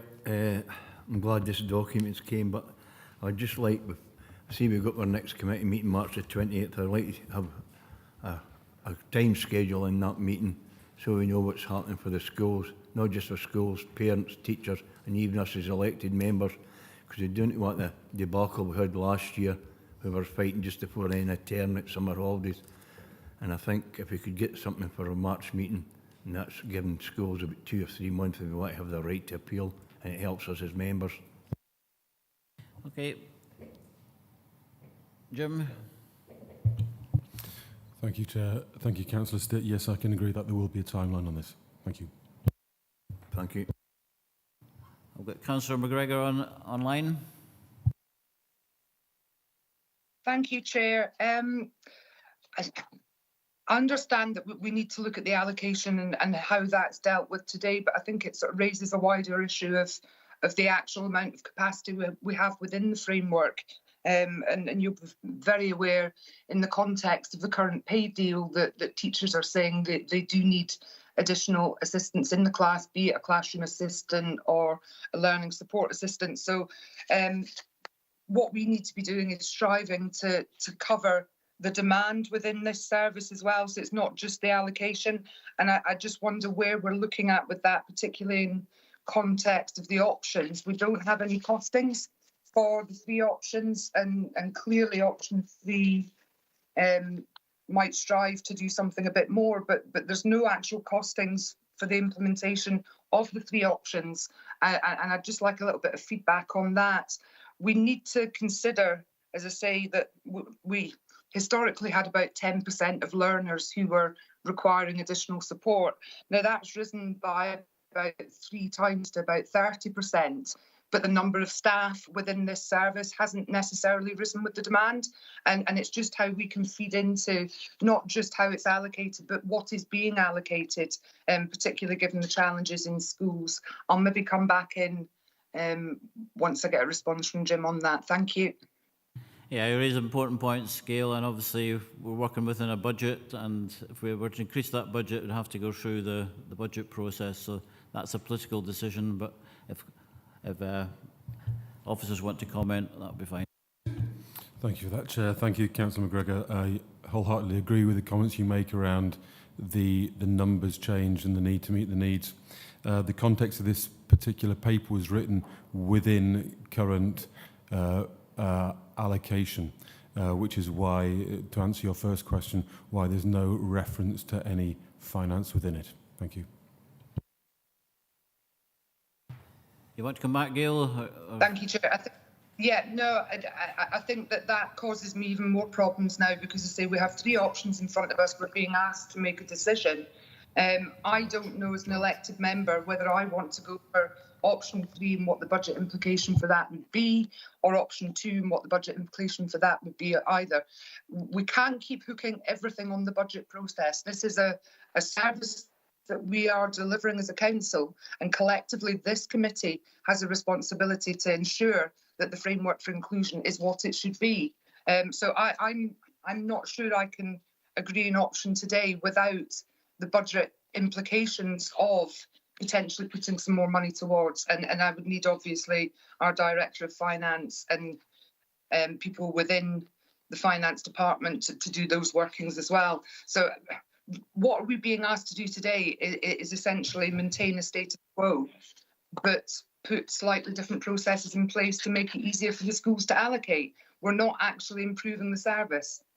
Sorry if I'm sounding a bit cynical, but I know it's a big issue. I mean, you'll have seen in the press last week an article about children going to school dressed as animals. You know, people working in learning support are having real challenges with very difficult pupils at times, and we're not seeing any additionality to cope with that. Yeah, I think you raised important questions there, because there was somebody want to come back and comment. Hugh? Thank you, Chair. Just, I suppose, on the first point of the first 2 options are within the budget, and reference 3.4 that the scope of the exercise was to come back with options within budget. Option 3 was put there because of having been to committee many times and being asked about that as an option, that we could allocate individual hours to it, all of our children. I felt it was important to include that, but also to highlight the challenges about that approach. It's not practicable, it's not affordable within any model that with current budget that we've got. But I think it also, and I suppose, Councillor, I'd just like to bring back to the title of the report is Framework for Inclusion, Learning Assistant Allocation, particularly to emphasise that the learning assistant allocation is only a part of the whole system, the whole offer for all of our children, including those 6,000 children that have been identified with additional support needs. There's a lot more work that's going on. There's a lot more engagement that's going on with colleagues and with parents about how we can improve the whole service to deliver what we is our ambition, as outlined by the Morgan report 2-3 years ago, which is that we have an inclusive school offer that can meet the majority of our children's needs in the mainstream via the skills of our teachers, with support when necessary. At the moment, we've become slightly fixated, I think, on the allocation of learning assistants, who are absolutely crucial, and you're absolutely right to point out there are real challenges at the moment in our schools and in our student body, in terms of their experiences, what they're bringing with them post-COVID, and some of the challenges in terms of the third budget. And I think I hope that the cons in terms of the options appraisal highlight the almost the impossibility of being able to deliver that in any way that would be fair and equitable, but also that would prioritise need for where it is most required. Thank you, Chair. Gail, it's always a difficult question, because option 3 is needs-led, and that could be an unlimited budget, really. But if there's a way forward, then perhaps you could suggest that. Thank you, Chair. I'm always looking for a way forward, as you know. it's a decision for members to make whether we want to allocate more to the service, and I completely agree, Hugh, that there is a lot of wider work being done. I think what we have in front of us today is essentially just a process for the allocation, but I think through you, Chair, and looking to officers, we maybe need a more detailed report on the overall allocation or the overall service and where we go with that. And I would like to see that on the agenda fairly soon, because these issues are growing and growing and growing, and we're not putting any additionality into that to cope with it. And this is why we've got part of the problem with the pay deal.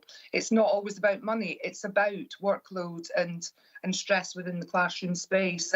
I know I'm preaching to the choir here, but as I say, you know, the article last week around kids going to school dressed as animals, and you can maybe comment on that as well, because I thought we had a uniform policy. Teachers are having to deal with this every single day, and it's disruptive in the class. So if we're sort of tied to two options today, I'm fairly comfortable with that in terms of the allocation, but it would be on the proviso that we do have a much more detailed report around the entire ASN service fairly soon.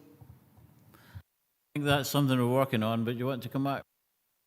Thank you. I'd forego an opportunity to comment on animal clothing, if possible, slightly out with my remit. But in terms of the bringing back a report, I suppose that in my head I'm seeing this is a progression of a number of reports that have come to members. But to be fair, this is a new council, and that it would probably be very helpful for us to bring back to members an updated position of additional support. But I would really want to, I suppose, focus and emphasise that that we need to stop thinking of additional support as this group of children or this group of staff. This is the whole system, and actually what we know about neurodiversity is that all of our children going to school will be coming with different needs and different ways of learning and understanding, and we have to be much more smart about how we can adapt our offer to be able to support them. And that's the challenge. We are chasing, I think, a reality which is a better understanding of how children learn, what they need, and our systems are trying to catch up to that. And we're working very closely with our colleagues in health who have some very detailed understanding of some of the issues around neurodivergence and trauma as well, to be able to help us better utilise the resource that we've got to better target. But it is, again, sorry, you know, I'm not going to suggest that it's not a challenging environment out there. We are seeing some, particularly in early years, quite surprisingly and very worrying, because if we don't get a handle on that group of children, and these are children that have missed out on a lot of social experience, that their communication skills are not what they should be or what they would normally be if they had been in more social experiences, but they were lost because of lockdown. Coming into nursery is not able to communicate their needs, quite distressed at times, and we know that behaviour is communication, and we're seeing some challenging. And as just slightly as referenced in the report, but with no detail, we have been able to secure some additional capacity to look at that particular cohort. And in terms of Councillor McGregor's general point about resourcing, would remind members that in, I can't remember when, apologies, but over the summer the committee did agree for additional resourcing, and we were able to manage some of the COVID funding, recovery funding, that has come in to allow us to augment some capacity as well. But as was said earlier, in terms of the finance, we really struggle to find people at the moment, and we're not very clear, Councillor McCowan, we're not wanting to just bring anybody in. We have to be not as attractive as we could be to increase the attractiveness of coming and working in our fabulous schools with our great children. But it's a challenge. Thank you. Thanks, you. If I was to come to this meeting as an animal, I'd be a leopard. My spots really haven't changed because I know all the pressures on the education system, and I'm trying to work together. I'm sure everybody in this room is trying to work together to make sure that our teachers are supported and the kids get the best education as possible. And I've got Councillor Stevenson, and I've got Councillor Jimison and Councillor Scobie. Thanks, Chair. I'm sure this meeting's saw some conversations. Dressing up as animals is certainly up there.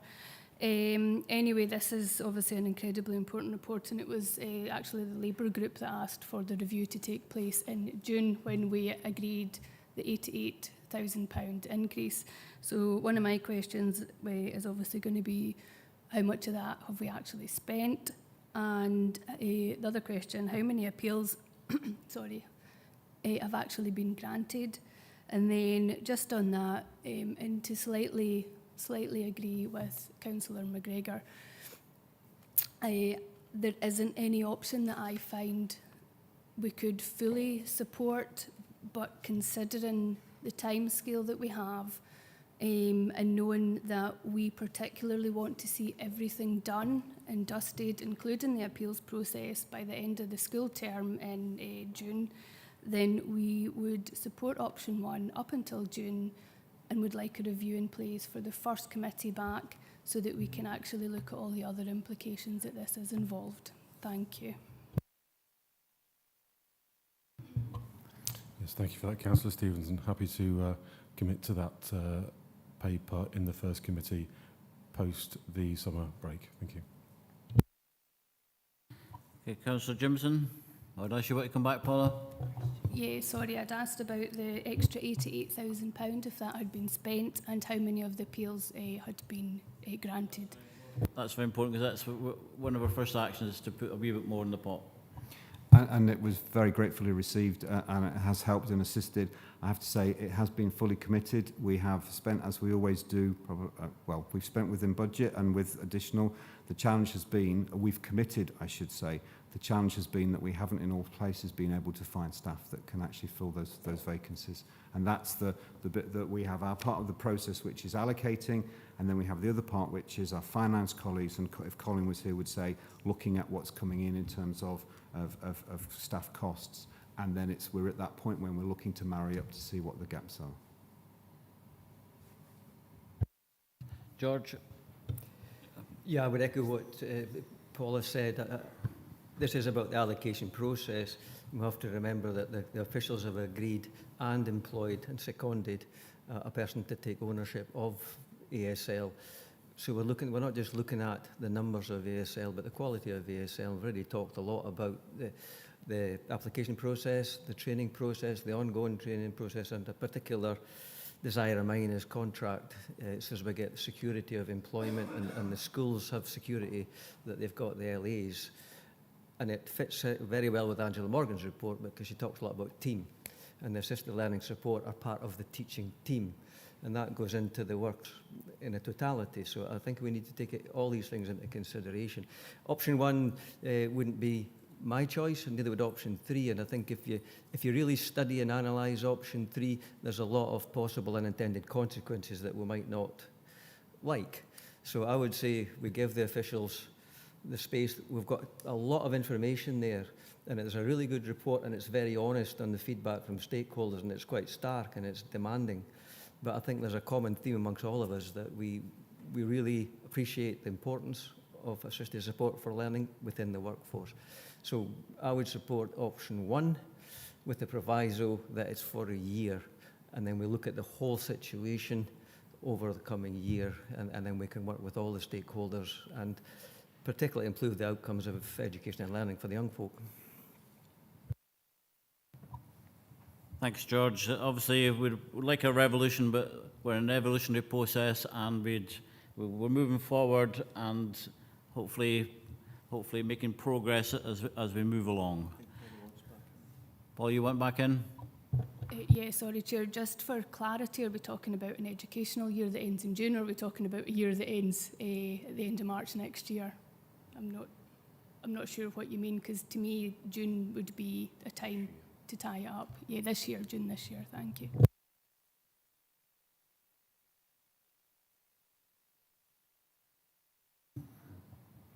Sorry, no, June would be fine, because the allocation will be completed by then, and we will have the, hopefully, well, we'll have the feedback from the consultation, and we'll be part of that. We'll be bringing back the ongoing engagement of all colleagues and parents in the process going forward. So not just the process of allocation, but also the whole approach to additional support for learning.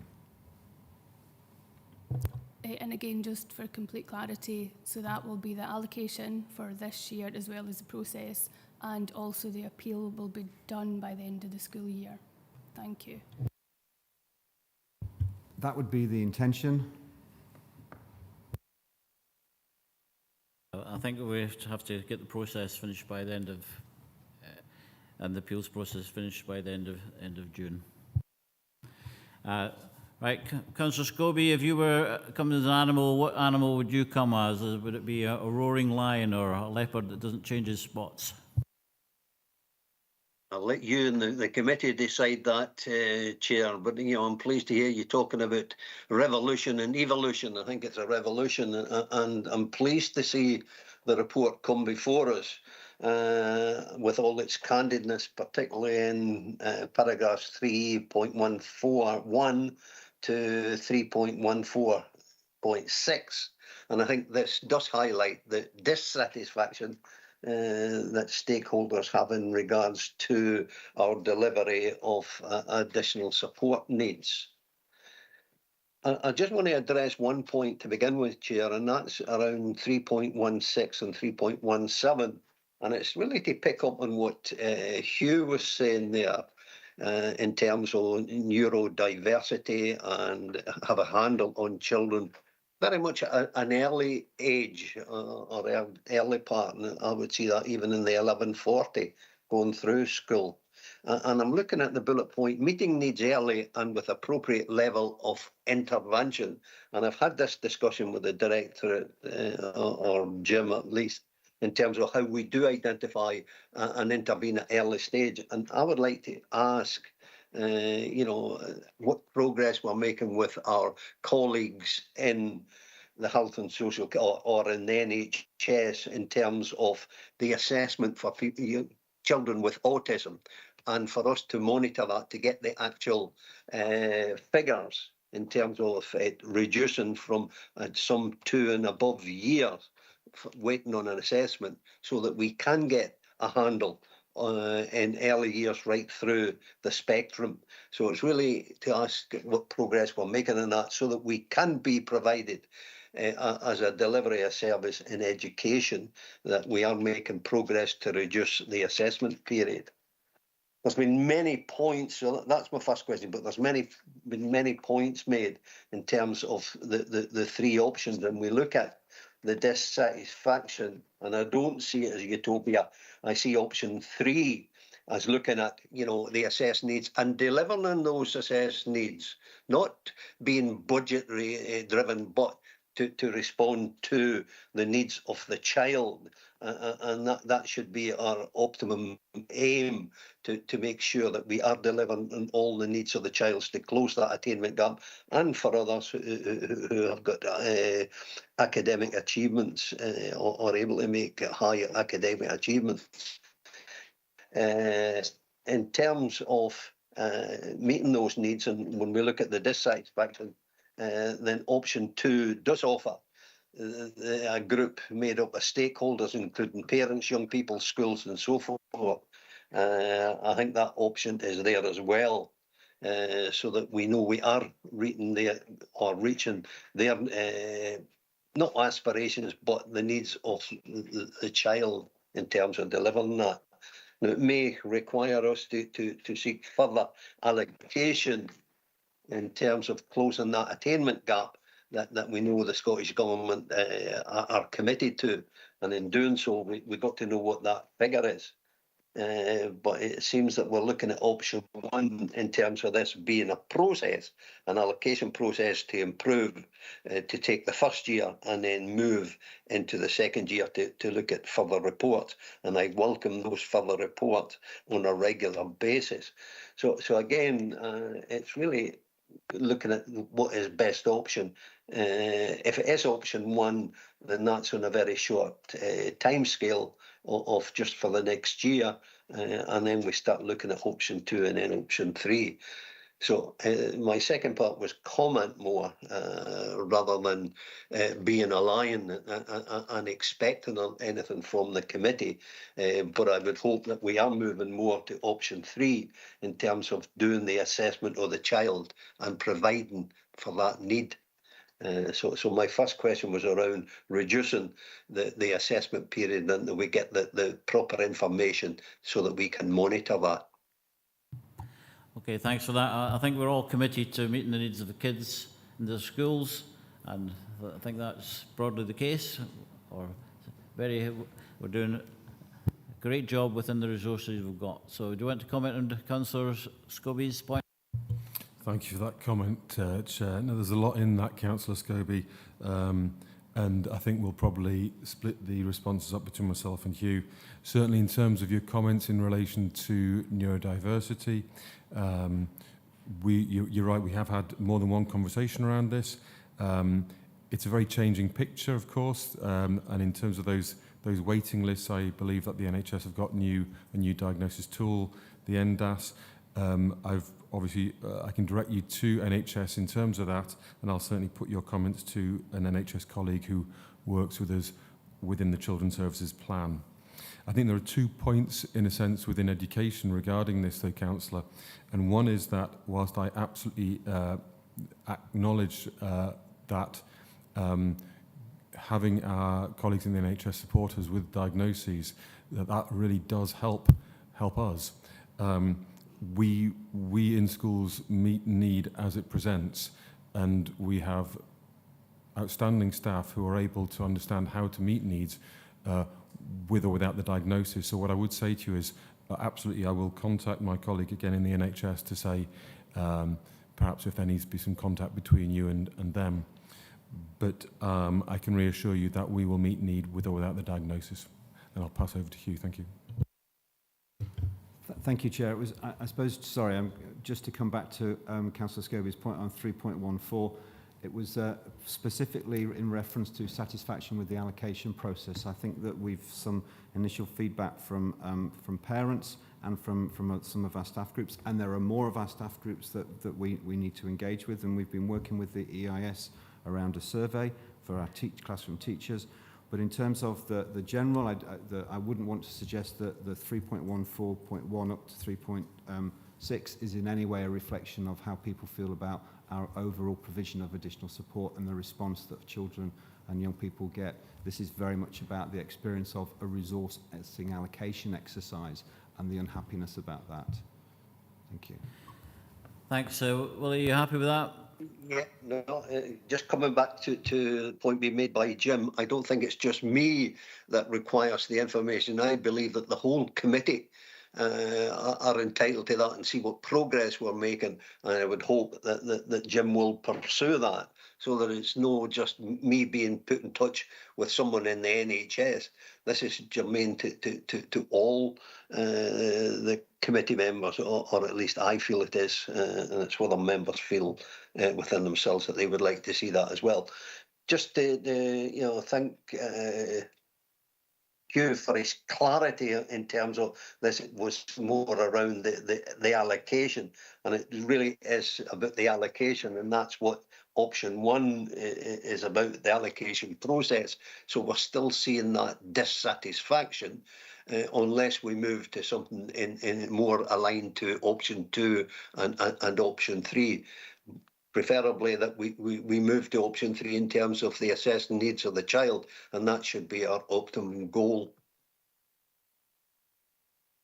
Yeah, thanks, Willie. As I said, this is an evolution, and you want to come back, Jim? Thank you, Chair. Thank you for that further clarity, Councillor Scobie. I think, firstly, just in relation to what Councillor Stevens said earlier, any communications would be shared with all colleagues. I think the point I made, perhaps I've misrepresented myself, it was that because of the real changeability, I imagine on a day-to-day level in terms of NHS processes, that information isn't shared at that speed. However, we are informed of diagnoses of young people from the NHS, but that isn't, if you like, scrutiny of their overall waiting lists and how that's being addressed. So, as my previous communication with you suggested, I think the best option, and I will certainly do it myself, Councillor, but is to approach the NHS directly. Thank you. Okay. Thanks for those responses. I've got a long list of people waiting to speak. I've got Councillor Hill, followed by Thomas Dane, our youth representative, Julie Irvin, Kim Lowe, Jackie McCalman, and George Jimison. So, Chrissy? Yeah, hi. Lots been said there by Willie. And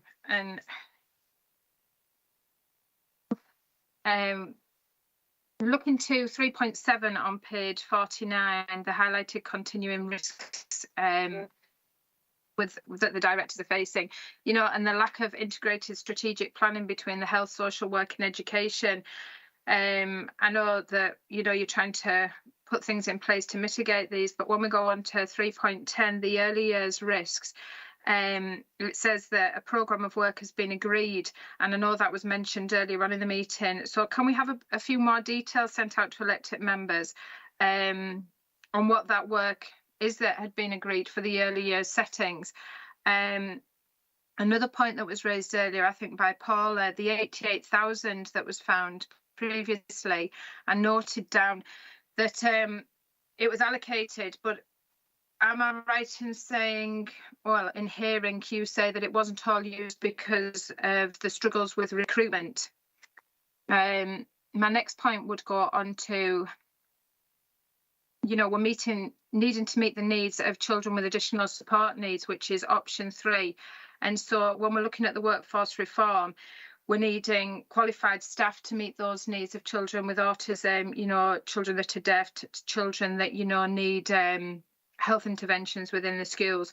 But what about the middle of the road kids that are, not in early years setting, but are struggling from the repercussions of COVID and the social aspect? Would teaching assistants possibly come in as an intervention there? Could there be a clear plan put in place? How we're going to address those types of things? Those were sort of like things that I picked up that, possibly we could have a bit more clarity on, please. Okay, thanks. I've got Gillian want to come in. Thank you very much, Councillor Hill, for the questions. And I'm conscious that this is a paper regarding the learning assistant allocation. And while all of the discussion that we've had around bringing a further paper around the holistic approach is really important, I think we have a paper in front of us which is looking specifically at the allocation this year, so we do this in a timely fashion, taking advice from members and evolving the processes that we have in place. So I just wish to make that comment. Specifically on your question on the early years budget and the early years proposals, it was within my delegated authority to make an internal environment to support the additional support for learning budget through early years. I have done that. I took a paper to the senior leadership team, and I'll be happy to share that paper with members after the committee. Thank you. Anybody else want to come in? Hugh? Thank you, Chair. Just in regard to the risks, and I'd just like to focus that this was a set of risks that were identified through ADIS, which is a Scottish network, as people will know, Association of Directors, the ASN network. So that these reflect some of our experiences, a lot of our experiences.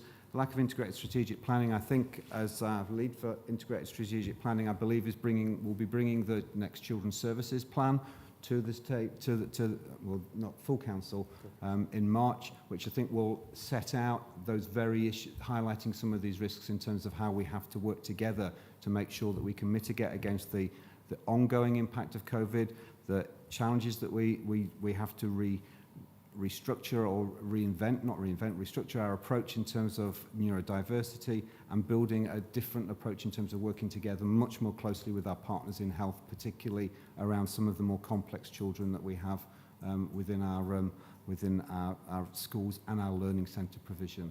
So I just wanted to sort of clarify that one, if that was okay. In terms of the 88,000, I'd just like to go back to it. It is a challenge. It's an 8 million budget. It's committed plus the 88,000.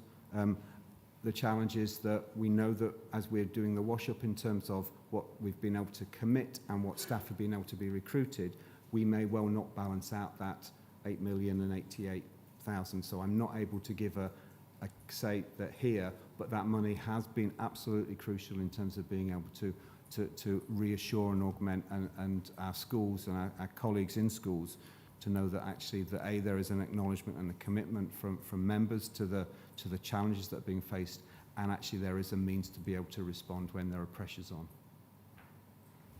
Thanks, Hugh and Gillian. So happy with that, Chrissy? Yeah, can I just come back in? I do understand that this is about the allocation of learning support staff, and so on that part, we need to make sure that we're allocating the correct staff to the correct children and make sure that all children have the support that they need. That's why I brought, you know, the point up about trained staff working with children that have specific needs, you know, and then possibly the classroom assistants working with children who are possibly suffering from social issues. And that comes under the allocation.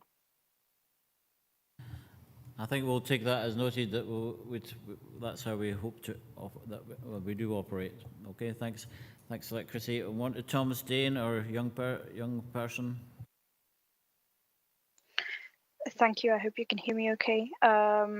I just wanted to make a point on how, when it comes to neurodivergent and neurodivergent young people in schools, and how they are kind of supported by our additional support staff, how in terms of supporting them with early communication and socialization and stuff, how it may be a point to to just remember the way that they communicate in general is that I don't think that there should be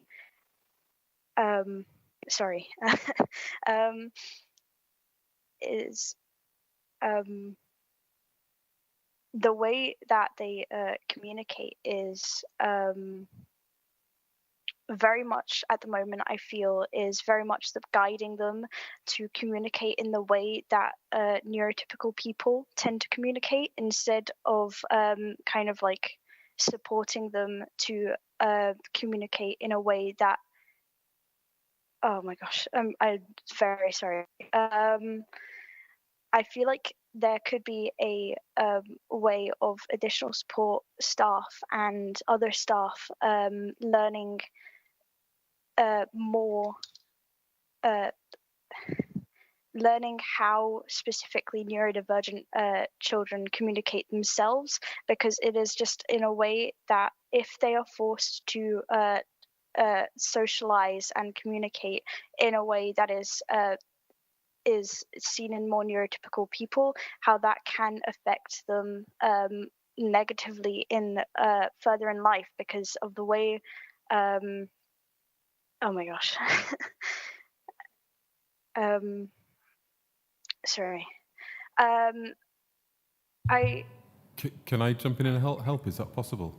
Yeah, we'll yes, go on, and we'll let come back, Thomas. When I think that's such a profound point. Please don't apologise. You've made an extremely complex point very, very well, and I think it's absolutely something that we need to reflect on.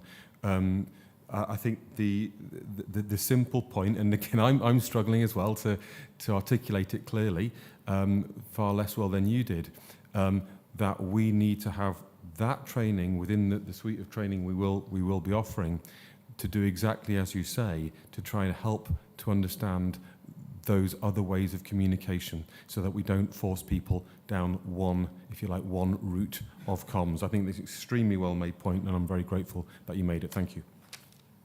Yes. Yeah, Thomas, you want to come back? Thank you.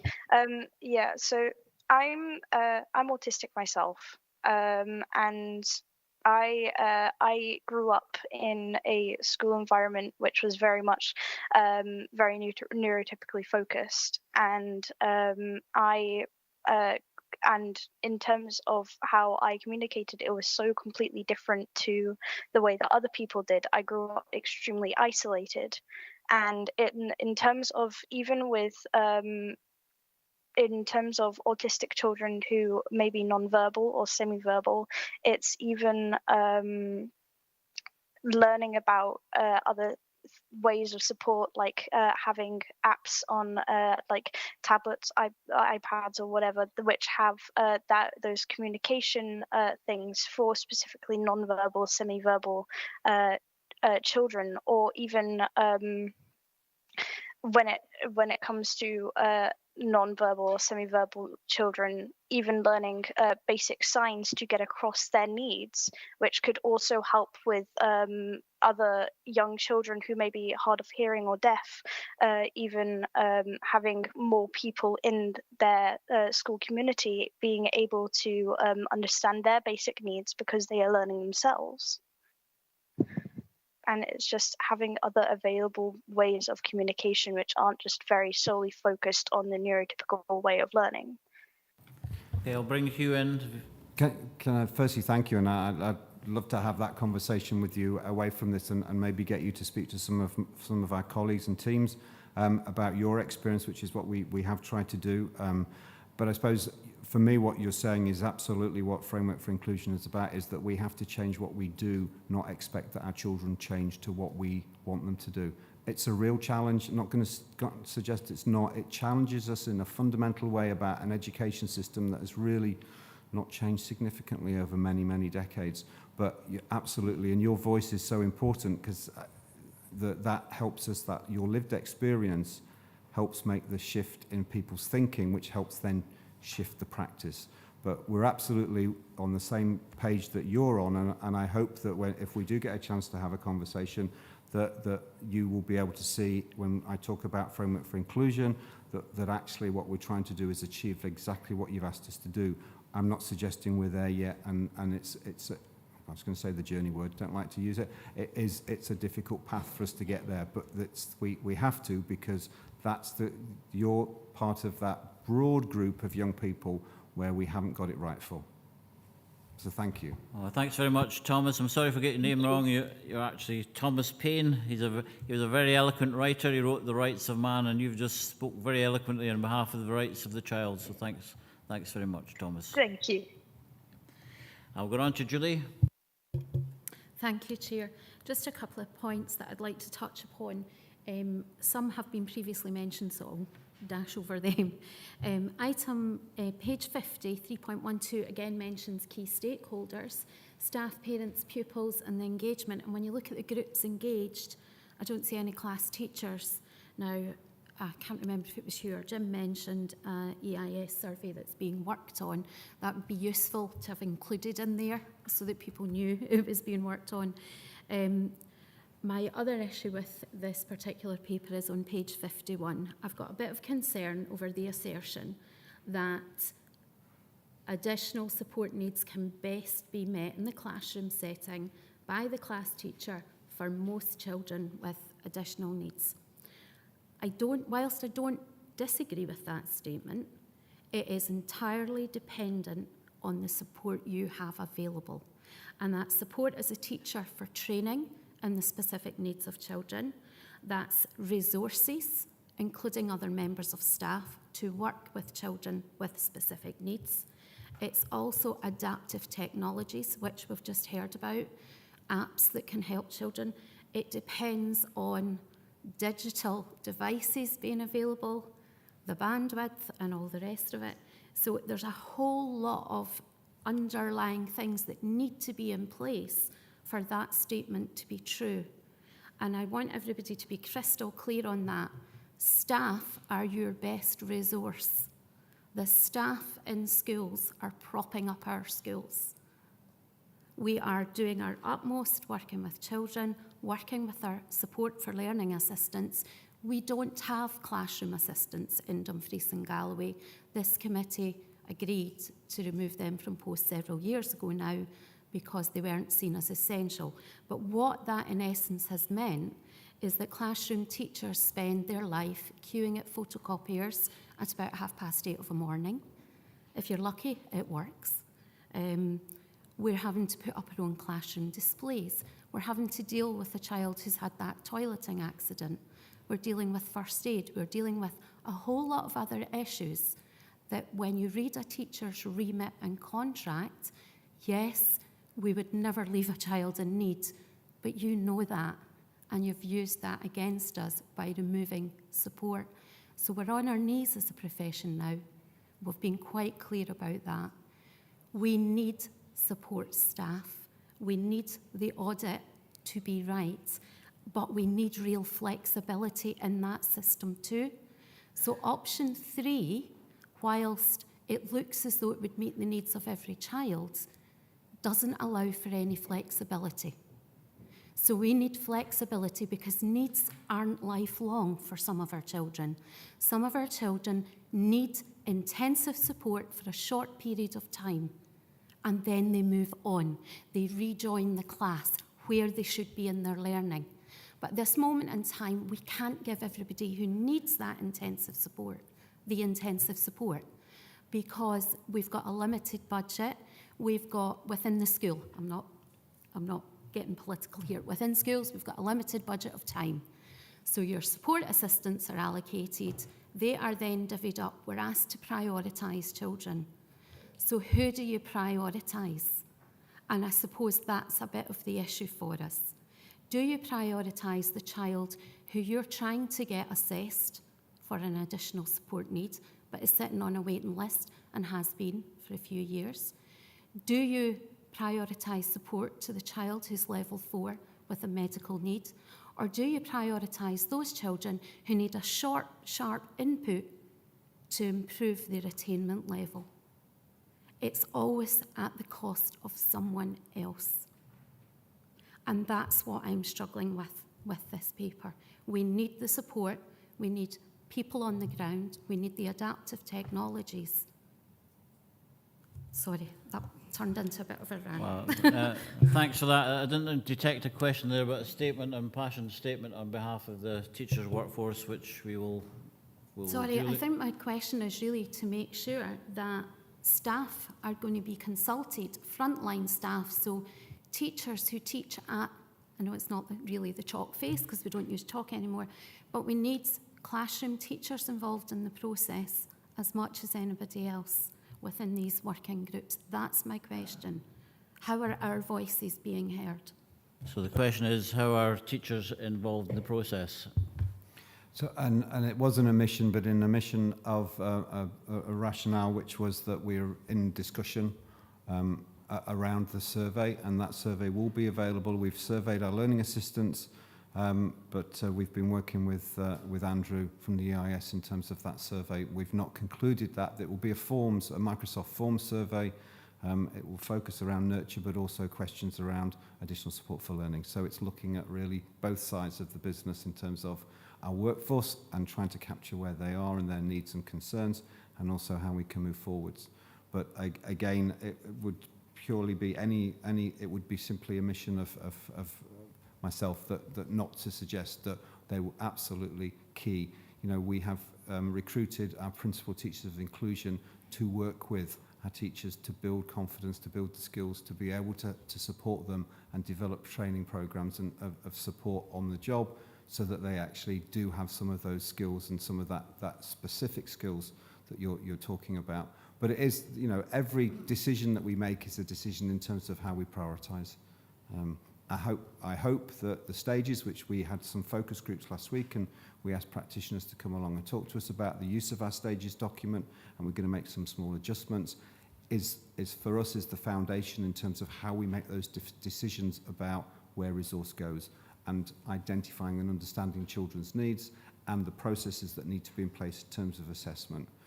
Ultimately, this is all about being able to try and intervene as early as possible. But when a system is under stress, and we have to prioritise, and those are the difficult decisions that we're having to look at the moment. And we do pass some of that onto our head teachers in terms of the allocation is then for a head teacher to make those decisions. And thank you for your point, which is absolutely so important, is needs are never fixed. For a few children, needs are fixed. For most children, and what is the point of intervention if we are not seeing change? So the idea of having a fixed allocation doesn't work, and it doesn't work as well because actually we want a lot of our children to be working in groups, not just individually. So thank you for making that point, but absolutely hold my hands up, didn't put the bit in about frontline classroom teachers. Just to give you assurance that this committee wants to hear the teacher's voice, and your voice is valued, and this is an important opportunity for you to have your say. Anything else you want to say, Julie? I just think that at the moment we are struggling in classes. It's not, I won't say it's across the board, because there are classes where things are working well. But we do have increasing needs, and it's really difficult to have the flexibility to meet the needs. And I think that's what the issue is. When I look at the paper, it's about the flexibility that needs built into the system, so that when you have children who move school, they need support to move with them, or to be reallocated extra support, not to then be taken away from children who are already in the school they've gone to. There needs to be, but I appreciate that's really, really difficult when you have a workforce and you can't move someone for an hour of a day. And that's the issue with your allocation for option 3, is if you allocate hours, then what happens if the child moves school? What happens if someone new comes into the authority? What happens? So there's lots there. It's about having flexibility in that system and ultimately trusting teachers to use judgment. If we are saying this child needs this support, trust us, we are professionals, we've trained, we've had the extra training, we've done the extra qualifications. So there needs to be a bit of trust built into there as well. Thank you. I think that's for, we'll note that because it's important that we listen to your voice. We're going to take a vote. We're going to take a break after this item. I've got a request for that, so let's go through the rest of them. Kim. Thank you, Chair. My general view is that we have to go for option 1 at the current time, but on the provision that when we do resume after the summer holidays, we have a completely clear timeline set out so that the process is followed. In terms of option 3, there are some great things about option 3 about the individual funding for each pupil. So, for example, a pupil goes from primary 7 to secondary 1 or goes from one school to another within Dumfries and Galloway, and that means that they get continued support. The problem I have with it is, again, following up with Julie Irvin, is the lack of flexibility. So since we don't have classroom assistants, the pupil that has maybe needing some group work, and you have 3 or 4 pupils together and one person working with them, so it's not a one-to-one, but they work best in a group, is how would we accommodate that in that kind of funding system where that different type of delivery would help a group of pupils. That one, Hugh? It's an absolute challenge, and not only that, if we move staff, we're paying their transport and their travel costs as well, which can be and it can be a significant burden for us.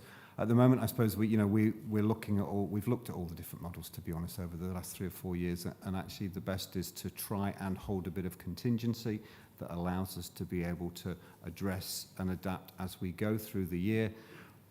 But in terms of staff, colleagues being able to follow children through, there's pros and cons in terms of the dependence that we can create sometimes, and we should be looking for our young people as they move into secondary. It's a different experience. And we know that some of our young people that have had quite intensive support are very keen not to have such intensive support as they go into secondary, not to stand out.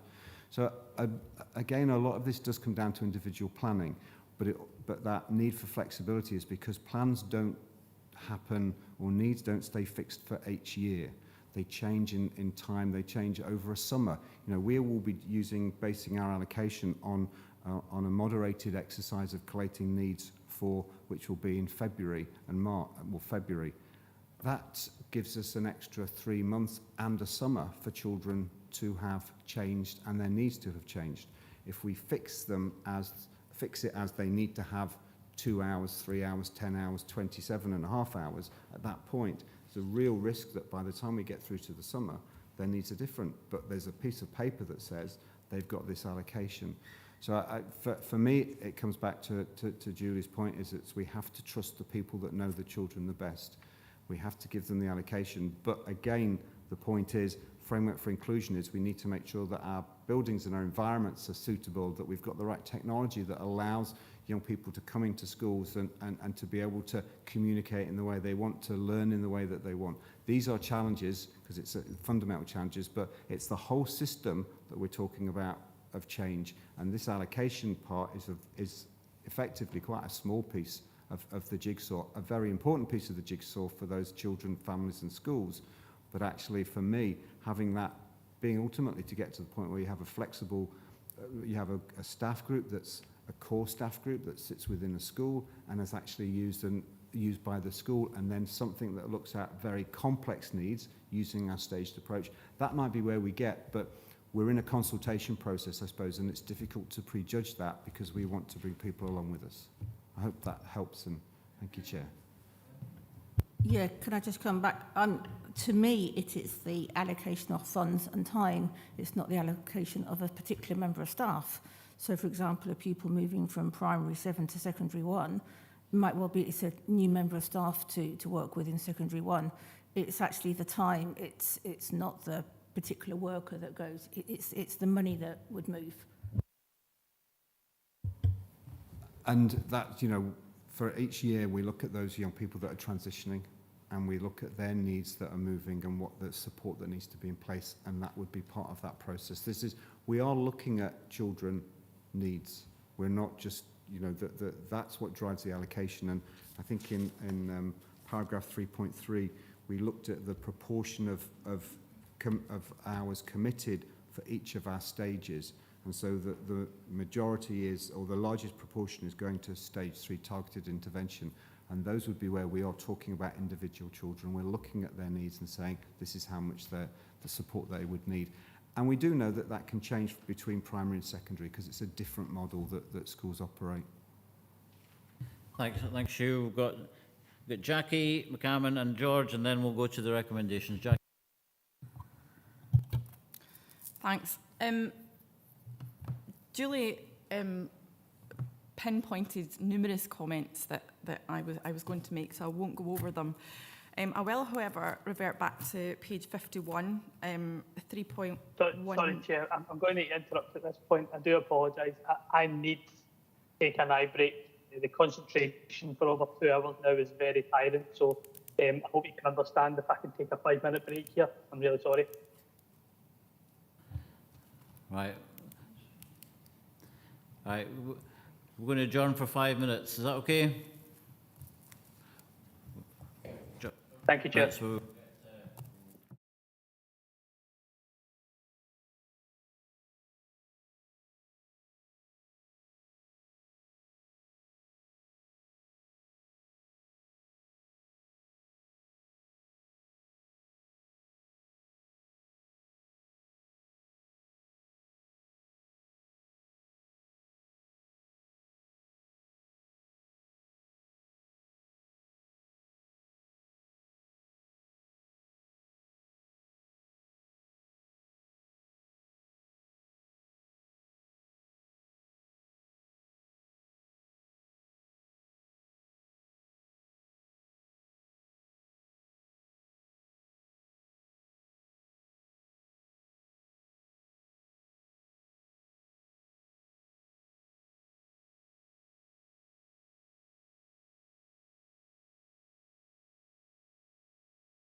Jackie McCammon's questions. If you want to finish off your questions, then we'll get an answer, and then we'll ask George for the last question.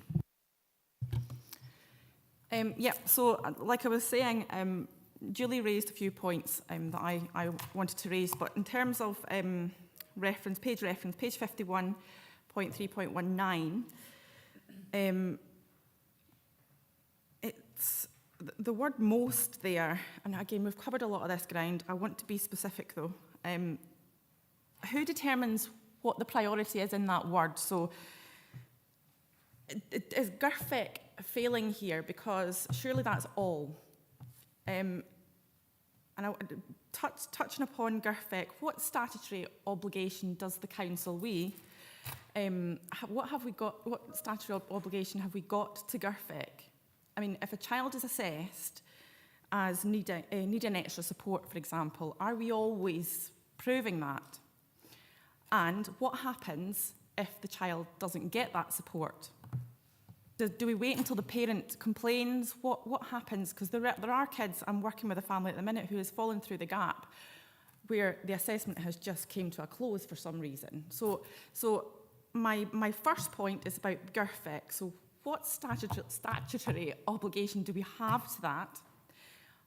Are we meeting that in terms of, so we're not, we know we're not. But what happens when, because we can talk about plans going forward, but living in the now, what happens to the kids that we don't get that support for, that don't get that support, and that are missed because other kids are prioritised, which we can't get around, I don't think. And secondly, again in 3.19, it's a parental version of the stages intervention document is being drafted. I think, Jim, it was you I spoke to in the last committee or the committee before, whereby there was, when it comes to assessment plans for intervention, we talked about, or the report talked about having a child-friendly version, I think, or it didn't talk about it, and I raised the point of it should be. Have we worked on getting that available for kids yet, or are we still in the talks of it? We've got what processes are available to people that are not satisfied with the outcomes, and the child-friendly. Sorry, Chair. It's not for people who are not satisfied. It's, are we recognising that we're not achieving it for the child who's been assessed? Thank you, Chair. So I'd start with saying that we have over 6,000 children of our 18,000 children and young people that are identified with additional support needs. Only 3,000 of them have a plan. That's either an education plan or a child's plan. So immediately when we're talking about that proportion, we have 3,000 children that are not assessed as needing to have a specific plan. So immediately we are starting to kind of differentiate, I suppose, in terms of those children. Now, I'm sure there'll be parents that would say, my child's in that group and should have a plan, and that's where we have our escalation processes, and we've talked about those before in terms of being unhappy, and that's through the school, as any of us would be if we're dissatisfied with the experience and offer for our children. So in terms of when we look at that 3,000, those 3,000 of plans, 1,000 of those are child's plans. So a child's plan is a multi-agency plan, generally, specifically involving other partners. And that may well be some educational focus, but that will also be a social focus, because we know that lots of issues and lots of issues for children are not just related in school. We're often seeing an experience that's from out with. And then if we get right to the top of our pyramid of planning, we have less than 100 coordinated support plans, and these are statutory plans that sit within the legislation in terms of additional support for learning. In terms of, so for me, I suppose, is when I'm talking about most, actually we're saying that only 50% of the children we've identified with additional support needs have a plan that should be regularly reviewed, should have learning outcomes or other outcomes if it's a child's plan as well, and that should be taking us forward in terms of what's needed, what needs to be put in place. Is that working? Is that making a difference? And that should be regularly reviewed. So that should be us. That's us and our model about getting it right for every child. Getting it right for a child effectively isn't statutory. We know that from processes that went through the Supreme Court. But we work to other statute. We work to our Education Acts, but also Additional Support for Learning Act, which means that a child with additional support, we have duties and responsibilities. And our duties and responsibilities are about removing barriers for all our learners where there are barriers to their learning.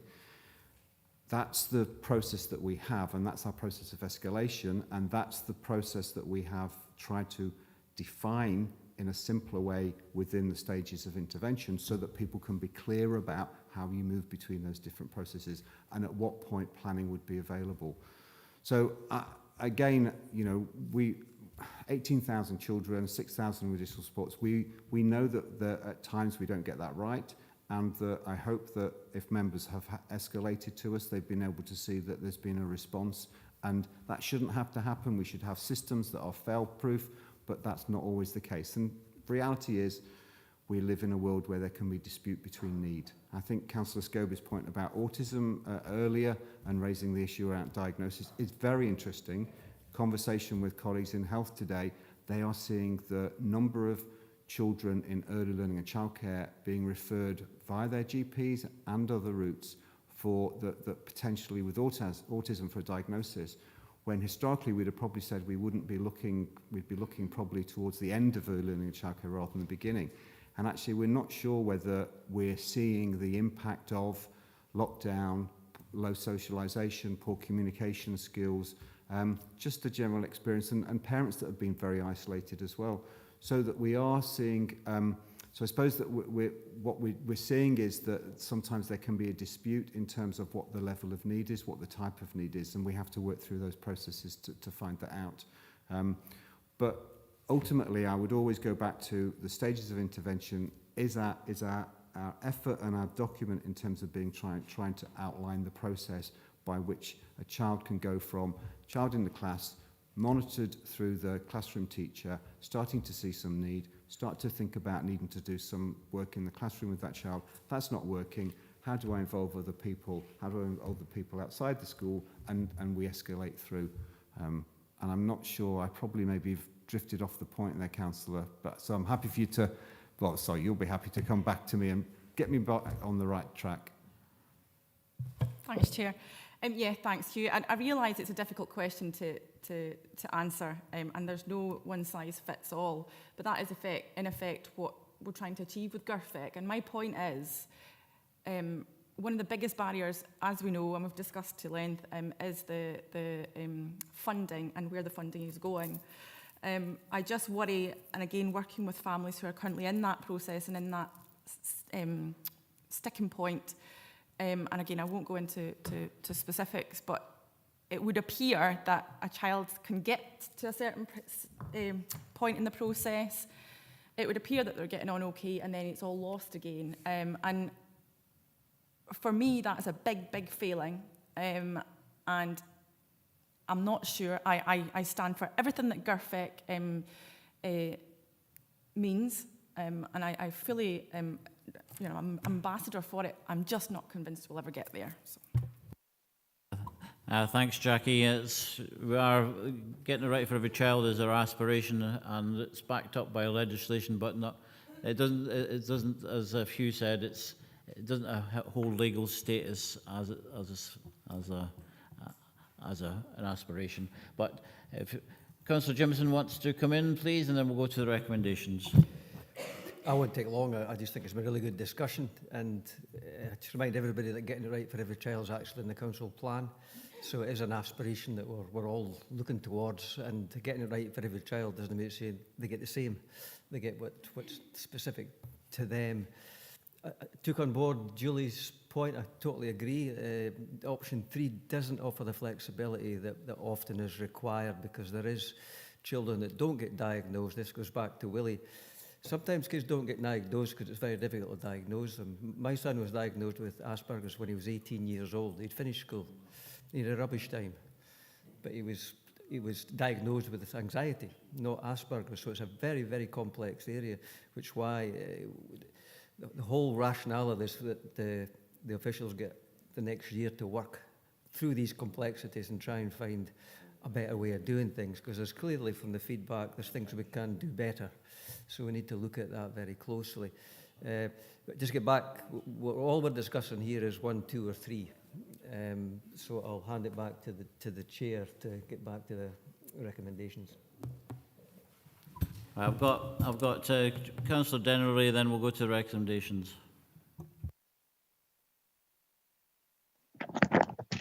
Thank you, Chair. Thank you, Chair. Oh, sorry. Thanks for that. Yeah, a very valid point there from Jackie. I want to show my support for that. Fully agree. Meeting the needs of the children should always be the key priority, regardless. And I can talk about personal experience there. I have an autistic child who's went through the same processes and unfortunately still not diagnosed. And that process has been 3 years. 3 years of fighting for the right for my child to have the support that's required in education settings. And unfortunately, there's a lot of kind of diagnosis that have to happen first before we can take it to the next stage. And that, for me, needs a massive review so that other families aren't having to go through the same as what I and certainly other families have already done. So thank you for raising that, Jackie. Thank you.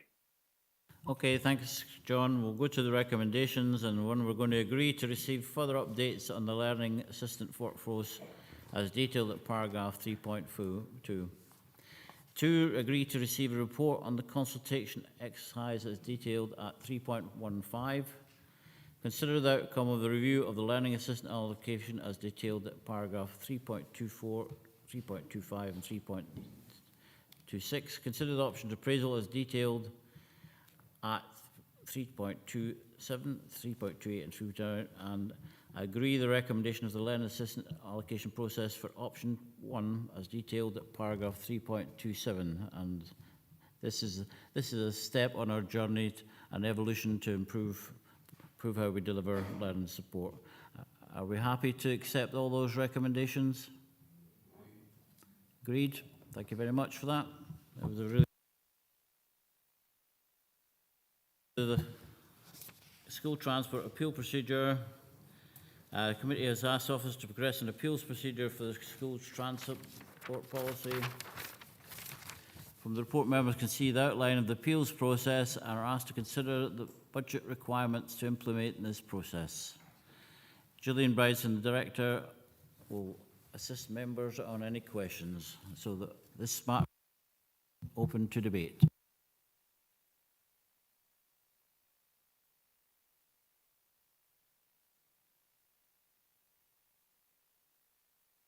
Willie Scobie. Thanks, Chair. And it's really to ask the committee. Echo there. Yes, really to ask the committee to consider what is not perhaps no understood in terms of our policy, in particular reference to 2.2, in terms of what it lays out as required by law, and that's on the 2 miles and 3 miles between 8 and above for children. But it's to the point being made in 2.3 in terms of a parent's responsibility.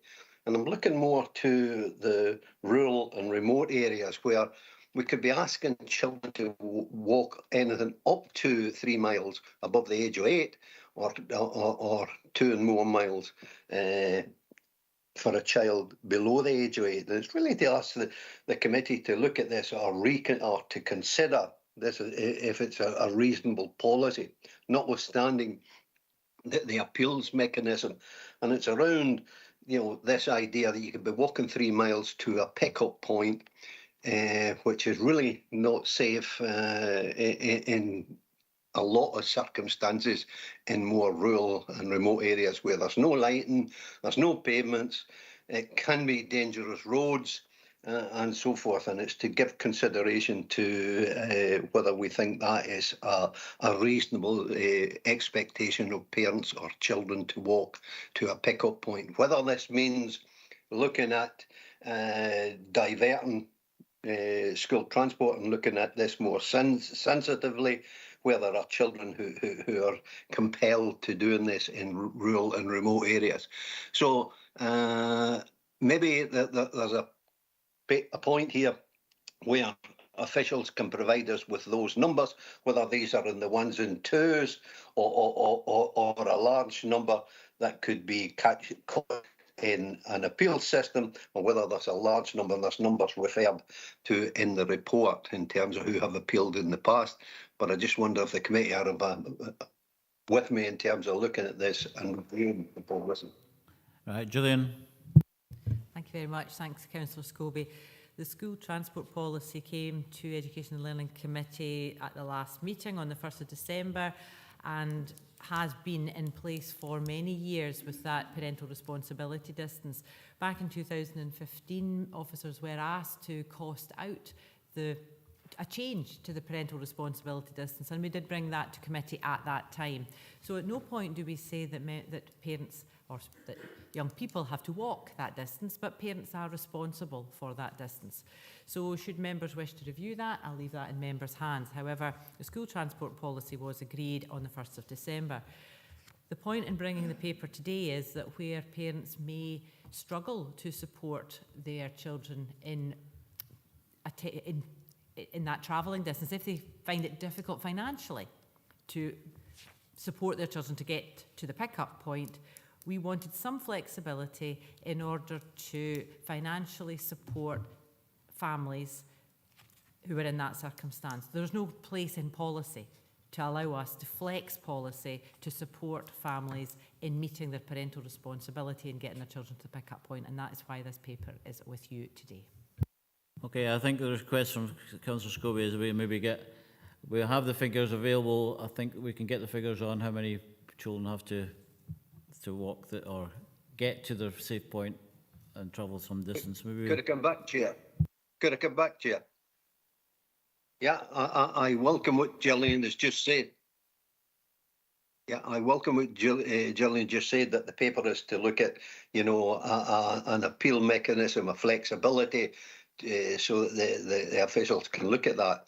I think my question is, and I'm not asking for universal benefit. If we know what the numbers are, and we know just how reasonable or unreasonable it is to ask these children to walk that day, or it be the parents' responsibility to get their child to that pick-up point, it may give us some indication and further information in terms of whether a review is necessary, notwithstanding when the policy was agreed or how often we've reviewed it. It's just to look at those children who are in more rural and remote areas of the region. if the figures are available, I think we can just send them round to members. And if people are struggling in that respect financially to meet that requirement, then there's a process now where people can with real needs can apply. So. Yep. Chrissy Hill.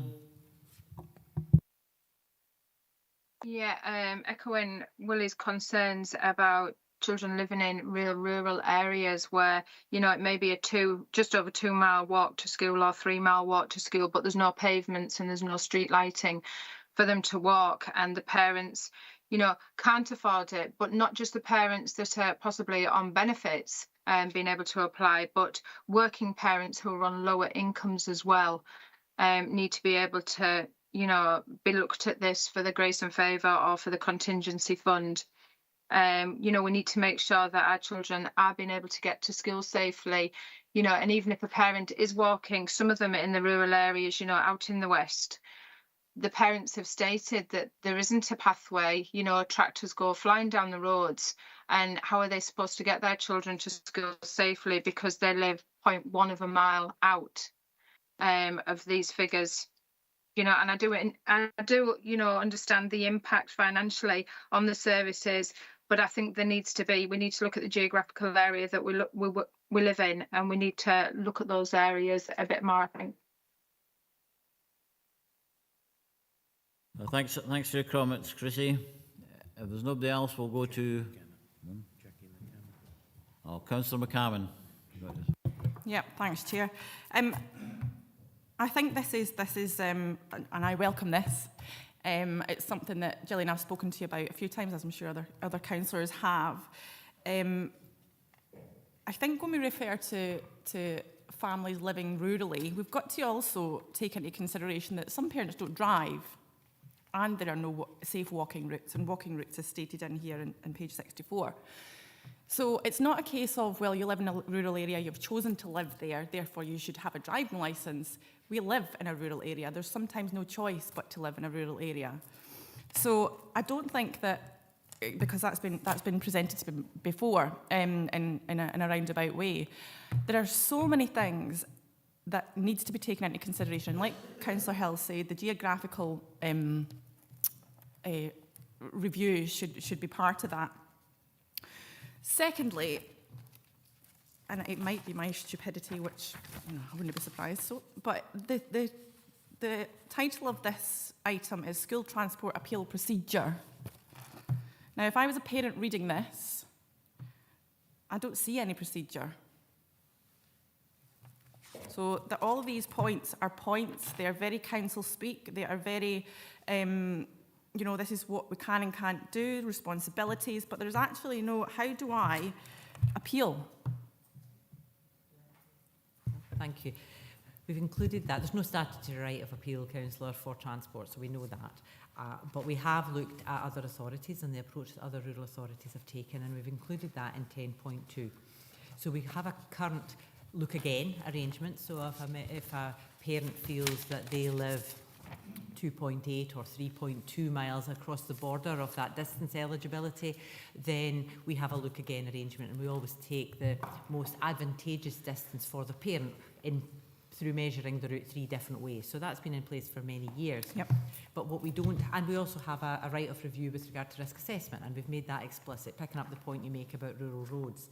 So we've made that explicit here in 10.2, and then the right of the review is set out in 10.3 through to 10.5.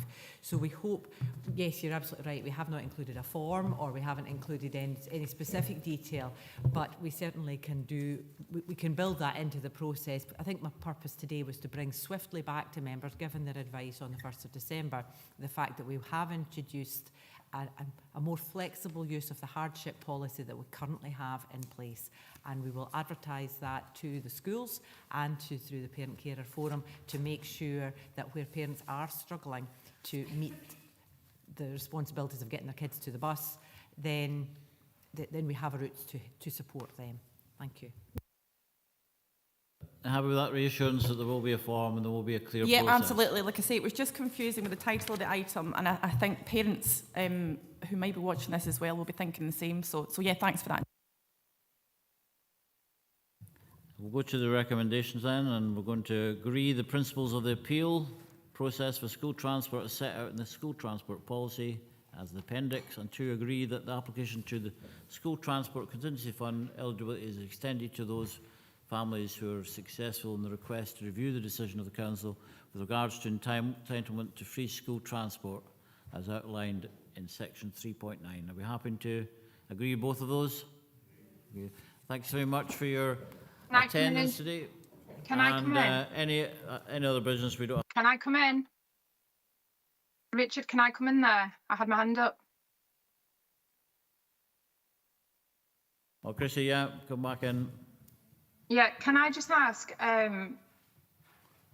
Gillian was talking about the form for the hardship fund, and then it just went to being agreed. What is the form for the hardship fund? What is the criteria for that, please? Because I think, before it's agreed, I'd like to see a copy of that.